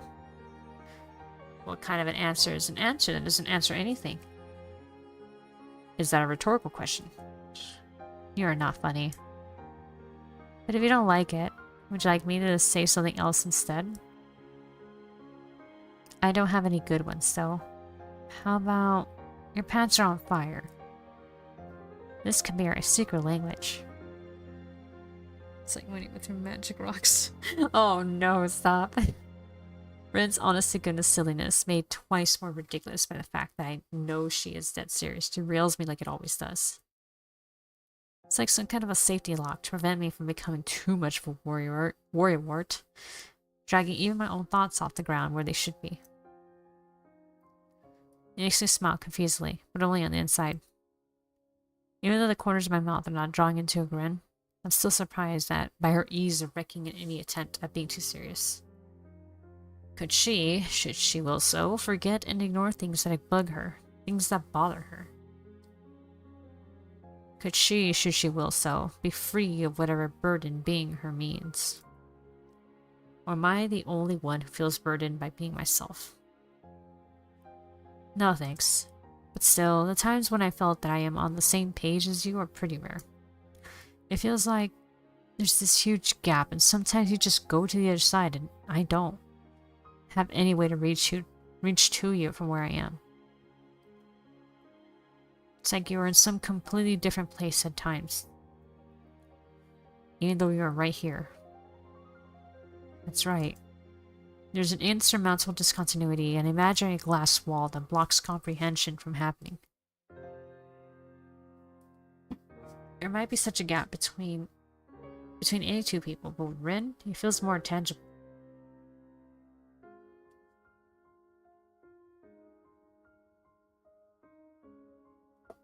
Rin does not react to my thoughts.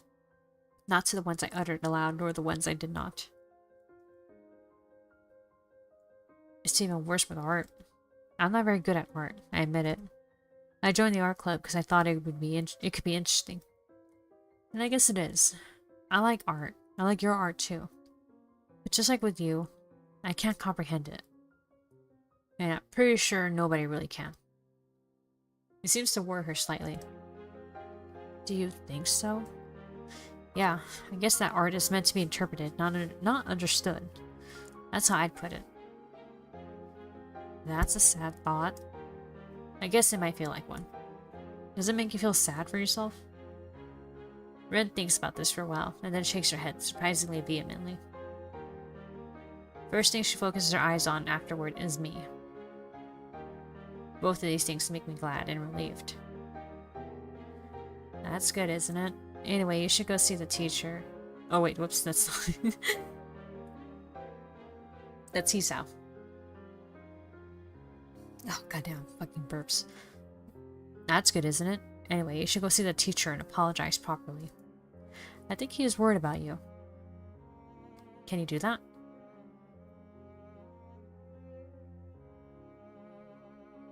Oh, welcome, Kagami. I think I said that right, hopefully. Kagami. Welcome, welcome. This time she nods her head. Only, it's not as vehement. The hallway is empty, almost intimidating. Nomiya's office is the art classroom at the other end of the third floor hallway.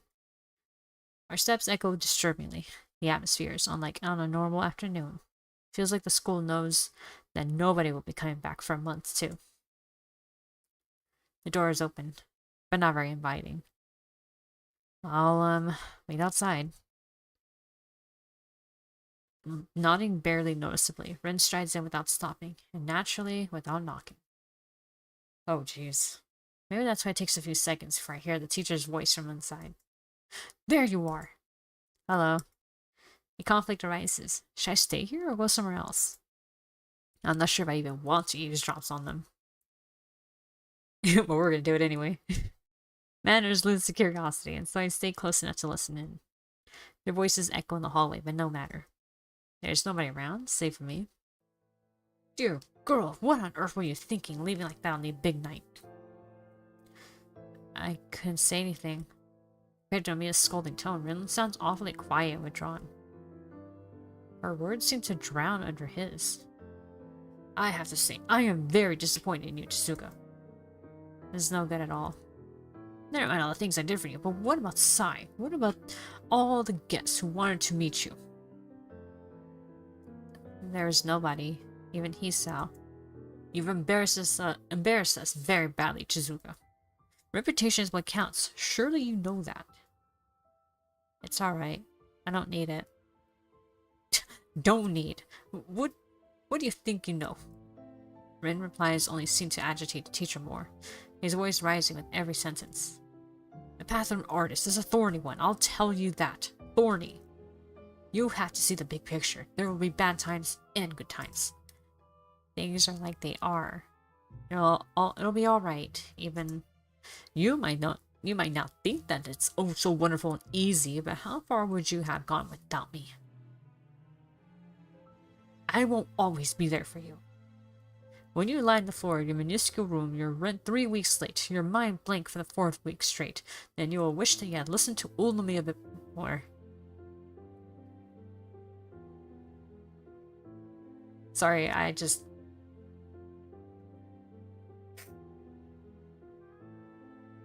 Oh boy. Sorry, I just... it's weird that, in my case, I've had something like this said to me before by my stepdad. So reading this was like, gave me a flashback right now, and oof.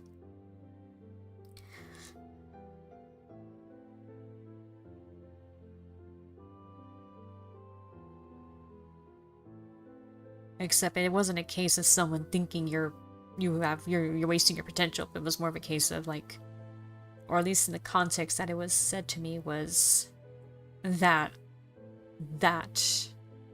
what Umi is saying in a way is the best you can do for your life.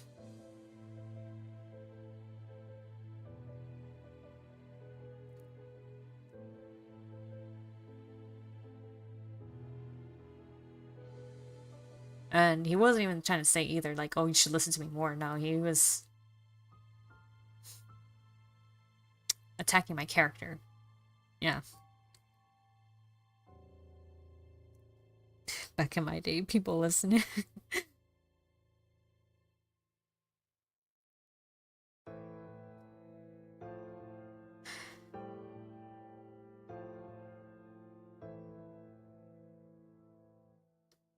When you keep measuring how the shadow of your chair becomes longer over the spring because that's all your lethargy allows, maybe that's when you'll start caring about your career. That doesn't matter. Your resolve is not enough. I am not a resolved person. You are not a resolved person. Then tell me why. Why did we go through all this trouble if it amounts to a mosquito shit? Mosquito shit. Okay. Oh dear, the teacher blew a fuse. Him yelling at Rin makes me feel bystander's guilt. If I had gone with her, maybe he wouldn't have gone so angry. If I had not let her run away, he wouldn't have gone angry in the first place. I still could go and save her. I don't think I can. I was the same. I yelled at Rin too. And I'm feeling all the more embarrassed about it now. Good thing you were never told that, Elise. I felt justified to vent my anger at her face just because I felt it was her fault that I was so frustrated. I was no more justified than the teacher is. A terrible silence sets upon the hallway. Rin does not have anything to say to Nomiya. Whether she has run out of answers or she knows that arguing would only make him angrier is anyone's guess. The teacher has nothing more to say either. It seems, or maybe he just ran out of breath. For a moment, imagine the two of them just staring at each other, one full of red-hot anger, the other full of... guess what? I can tell how Rin feels. Not before, not now. Teacher seems to expect Rin to say something too, but since she doesn't, he finally continues in a quieter, but not less angry voice. What worth is there in doing so much work if the outcome is nothing? Still, Rin will not say anything. I'm sorry. I shouldn't have gone so excited. He does not sound sorry at all. Rather, his tone is cold and sharp, like he was spitting the words out of his mouth. It seems I was expecting too much. You are not an artist after all. Yeah, not sorry at all. Whoa. He storms out of the clubroom and down the stairs without noticing me. After he is gone, I peek carefully inside the classroom. Rin is left standing there in front of the teacher's desk. I couldn't say I'm sorry. She says it in the humid air of the classroom, not to me. But since the room won't answer her, I will have to. That was unfair of him. He was angry, but still. I can't decide how to end my sentence. Disdaining the teacher feels like disdaining my own behavior from 2 days ago. Stupid, but correct in hindsight. Ren won't answer, staying petrified where she stands, so I walk up to her. She stood up for herself. In a way, I didn't expect that. I can't determine whether it's something coming or not, but either way, she did it. Against me, she never did. I sort of wish she had. Maybe I'd not feel this bad then. Lately, it really seems that I've been wishing for all kinds of things. Rin? Go away. Why? What are you saying? You're angry with me too, right? I thought you were my friend. I thought he was too. Her voice is unlike I've ever heard it. It's bitter, sharp like needles, and she keeps staring pointedly at her toes. I don't think it's about that. He wanted you to be something you're not, and... I take a deep breath and finally catch her eyes in my own, locking our gazes. I'm sorry. I wanted us to be something else too. More than friends. Maybe that's why I couldn't contain myself and became so frustrated just like the teacher did. What more? There's nothing more to me than me. That's all I am. I don't understand that. Well, the answer should be obvious, right? I remember myself thinking of the purpose of friendship. Put up with everything and anything to be there for your friend. Did I fail as a friend? Thinking it could be a stepping stone for something else? Oh.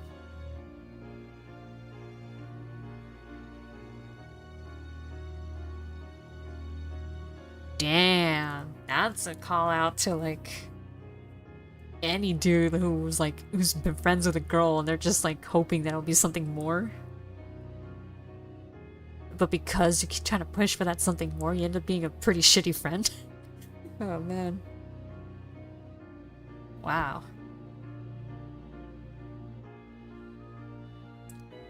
Maybe because of those thoughts, I didn't manage to put up with things, to keep it together.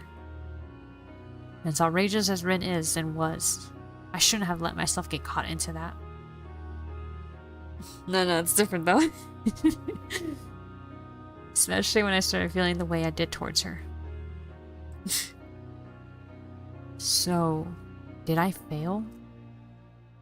That's what her eyes seemed to ask. I'm sorry, Rin. I might not be able to be your friend.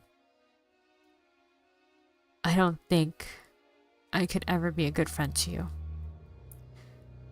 I say these things because they are true, not because one of us would like to hear them. But they are something that must be said.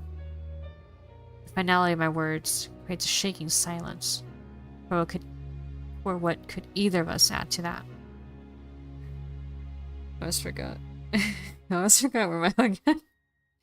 Oh man. Oh shit, man, that reminds me of the the Severance what's it called, short that I saw, where the like your outie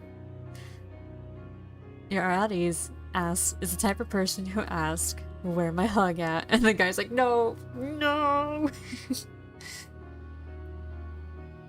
Your outie hates black pepper. Why would you pause like that? Oh man.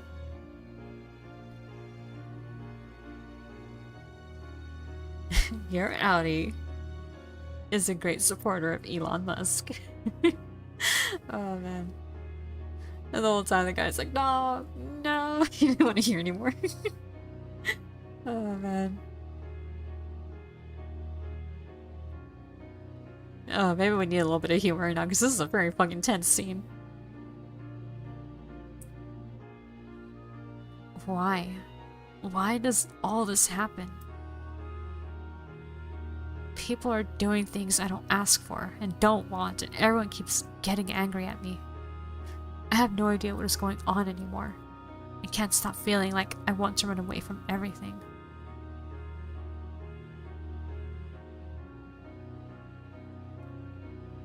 She shuts her eyes tight and breathes out deeply, calmly. When the eyelids open, all I can see is dark green desperation.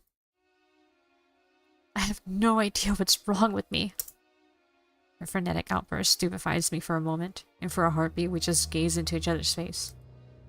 Seeing her confused eyes desperately looking for answers from mine only makes me sad. Because I know I have none. Too intense, I came to relax and not get anxiety. Yeah, I don't know either.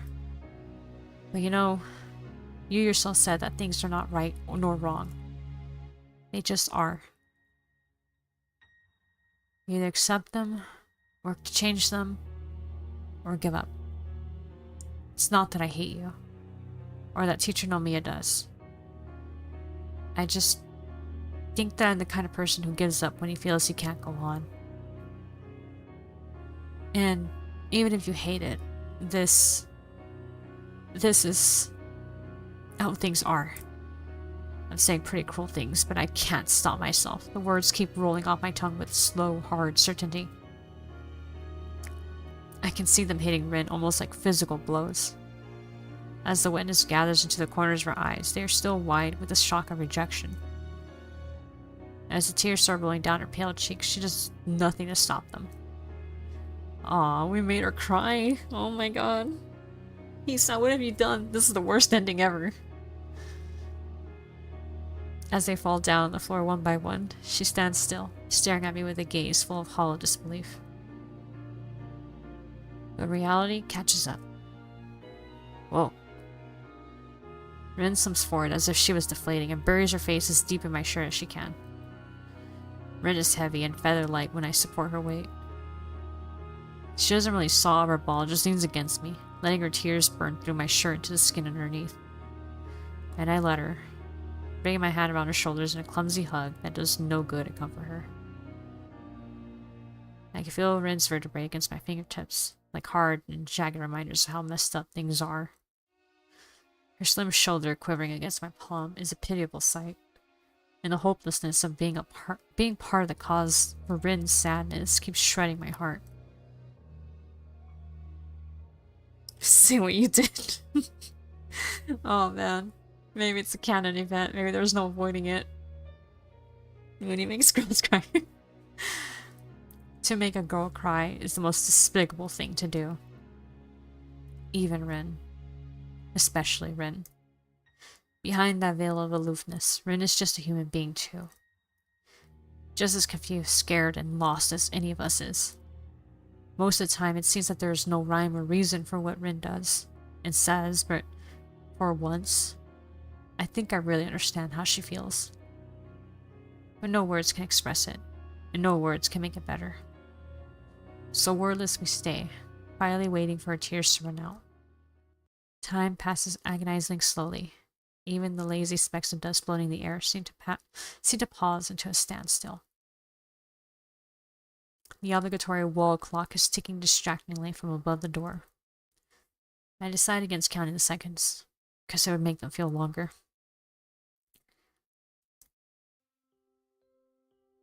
Eventually, Rin stirs a little, and still smelling herself against my chest, mutters into my shirt.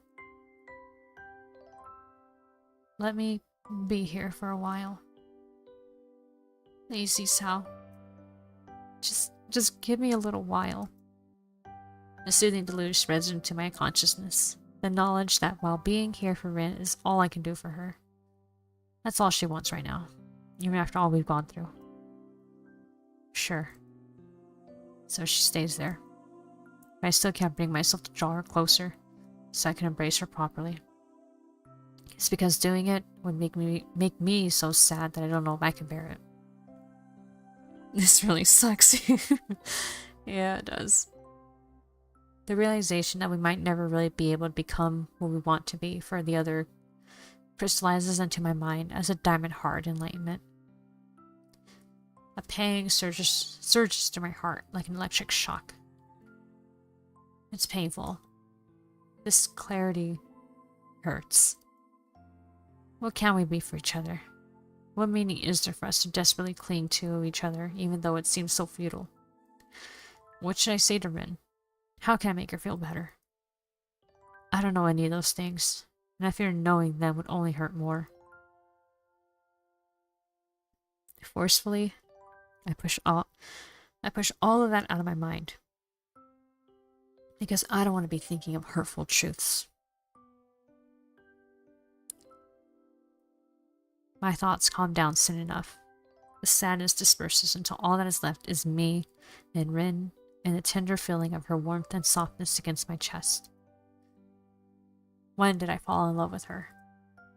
I can't remember, but I'm certain it was way before the warm touch of her lips on my own, and that orange-colored afternoon when she was sick with cold, and I went to see her because of unclear reasons.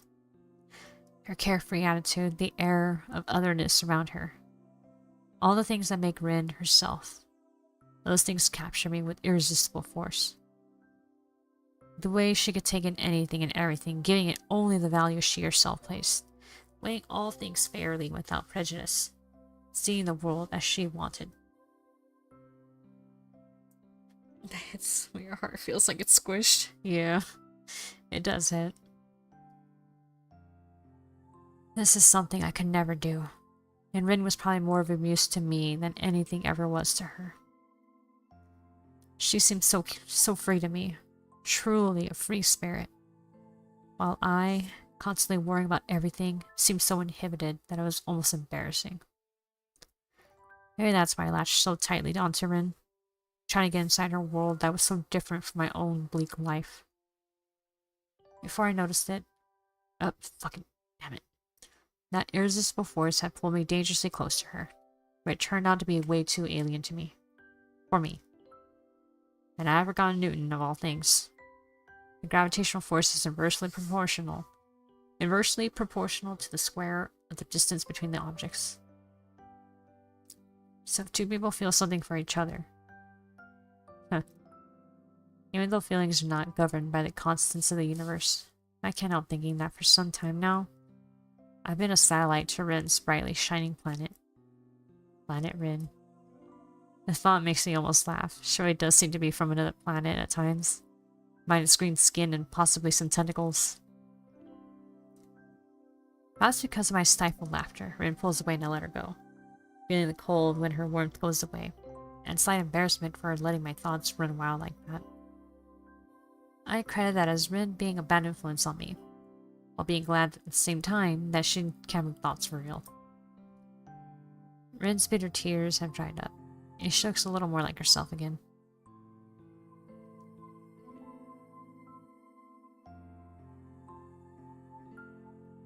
The lost look in her eyes is still there, though.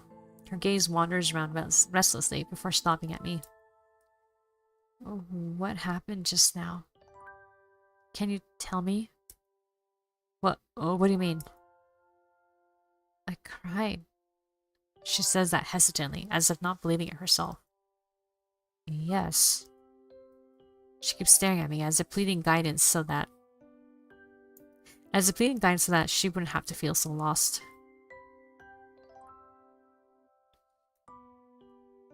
Why? You were sad. Is that what you want me to say? But isn't that obvious? I don't know. It feels weird to cry. What? I don't believe it. I mean, everyone does that. It's no— I bite my tongue before I finish my argument about normality. Norms do not apply to the person I'm talking to. It always felt so wrong. Different from what is me. Like I couldn't really tell what I felt. So I started thinking that maybe I don't know what I'm feeling. Maybe it's me who is wrong. I thought those kinds of things. I thought that painting was enough because it felt that I did at least that right. That all that is inside me could become a picture if I tried really hard. And it could. But it doesn't feel like it's enough anymore. Because if nobody else can see that, I will still be alone. Was it wrong to try? Everyone got really angry at me for that.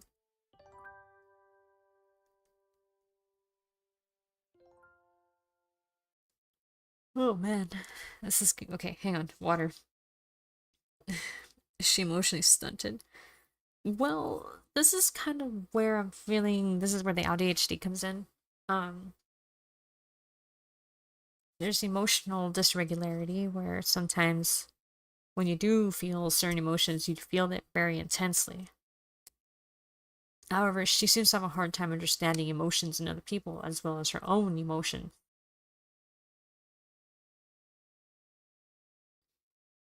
Hang on, let me drink some water.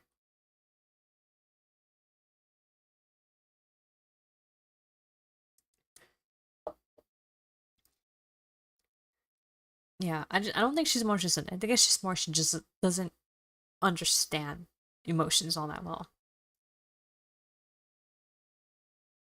I've rarely heard Rin say this much at once before. When she finishes, she simply shuts up, Looking so neutral that it's hard to believe she just said what she did. I don't know what to think. Rin was desperate for someone to look at her paintings and somehow see right through them into her soul, to understand her feelings. Because she felt she could not express them in any other way. How can one say whether that is right or wrong? Could it be that all this time she's been trying to reach out to me, like I've tried to reach out to her? I sit down on the desk to think, and dress my legs that kept us both standing for a long while. You know, when I read a good book or look at a starry sky or whatever, sometimes I too feel something profound, like a shoot, I don't know how to describe it. But the instant I try to put into words, I feel that I lose something.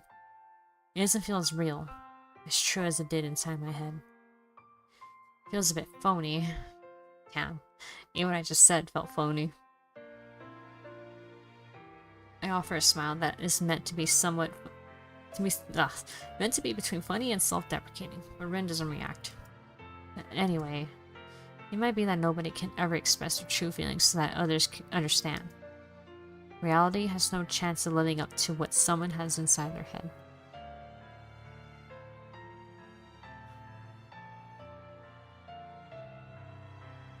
Nothing can match that, not even your paintings, except maybe for you. But I suppose you can keep everything inside. You explode for real then. What I'm trying to say is, I don't think it's wrong to express your feelings. Even if you use painting as your conduit. You just can't expect people to understand you any better than they would if you did it any other way.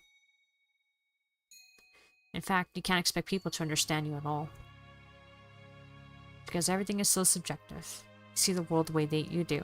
That's different from everyone else. But isn't that terrible? I guess it is in a way. She frowns, looking probably as stricken as she can, which is not much, but it's enough for me to understand that Rin is not particularly happy. I think it might make me sad after all. Yeah, I know. I wish I could do something to help it. I don't think I sound bitter, even though I am. A little. This is my problem. I cannot be what Rin wants for. Wait, what? I cannot be what Rin wants for her. Okay, there you go. And for the same reason, she can't do the same for me either.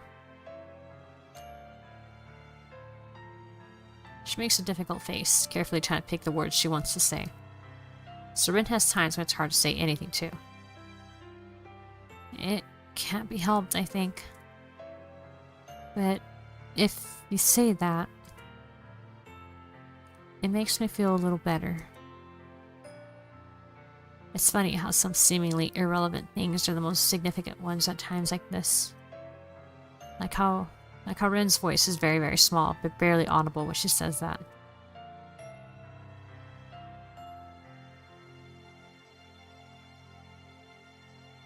And how even her short bangs can cover her eyes when she looks downwards.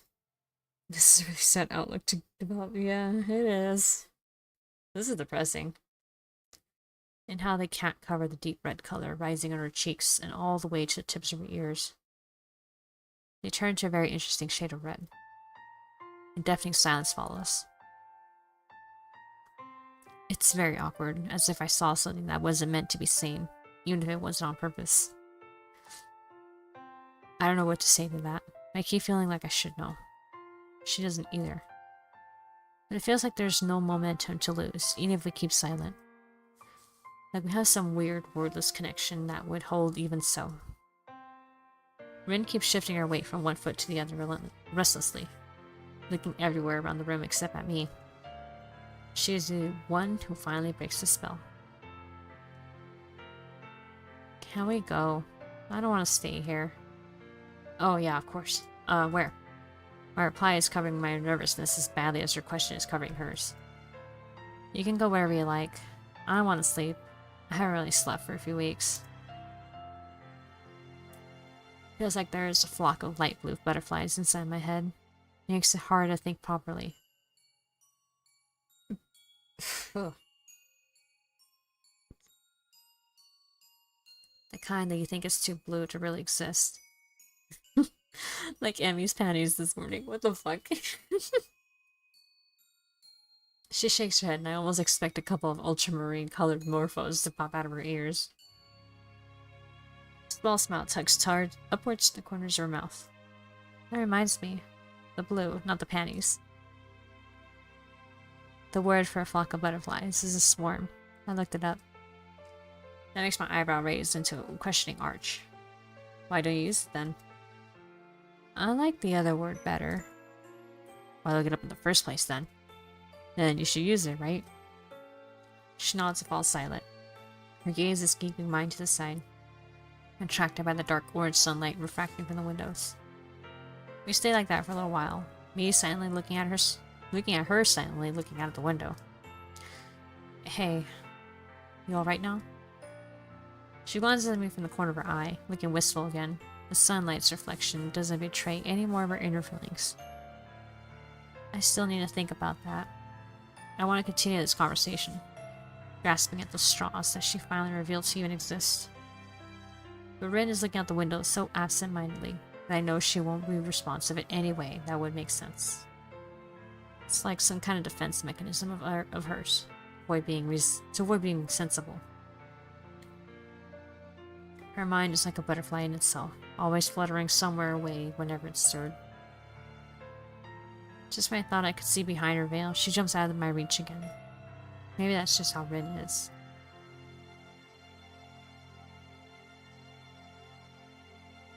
Okay, I'll walk you back to the dorms then.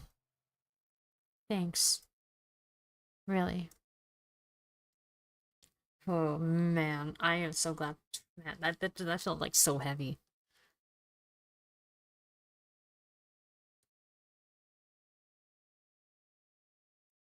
And honestly, after that, I feel like I might have to call it here. I mean, that and it's also time, but man, that was a lot.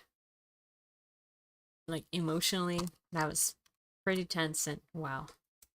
Wasn't expecting all that. Let me see, let me save.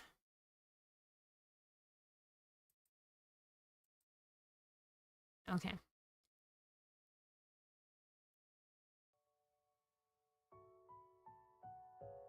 Okay, for now, we'll leave it there.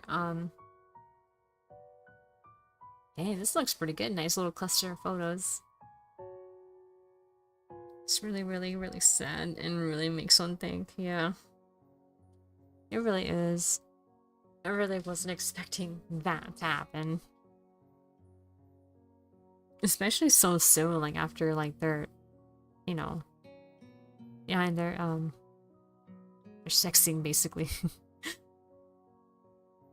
Like, I don't know, I just thought it was gonna be good after that, and finally because they took that step in physical closeness, that it was gonna be something good. Oh well. I wasn't ready to get the feels yet. The comics, it was more personally relevant to me at the time. Well, thoughts so far? Wow, I mean, I want to talk about it, discuss it, and try to get more into depth, but at the same time,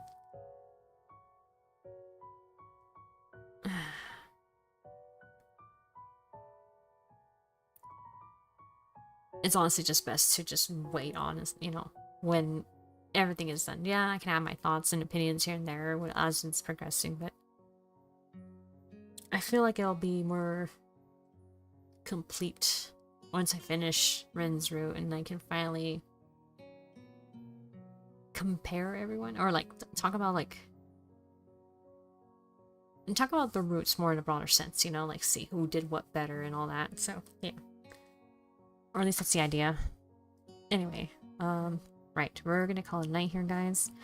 Have a good rest of your morning, day, night, whatever, and I'll see you guys next time. Tomorrow night is Persona 3 Portable. Yeah, there you go. Persona 3 Portable. So I got that coming up. I'll finish it in next stream, so we'll have time for discussion on it then. Okay, perfect. Okay, that's awesome to know that I'm near the end. Alright, this will be the week, then. I'm excited. Alright. So that said, guys, have a good rest of your morning, day, night, whatever. I will talk to you guys next time. Tomorrow night with more, Persona 3 Portable. That'll be fun. Alright. So until then, take care. Bye-bye.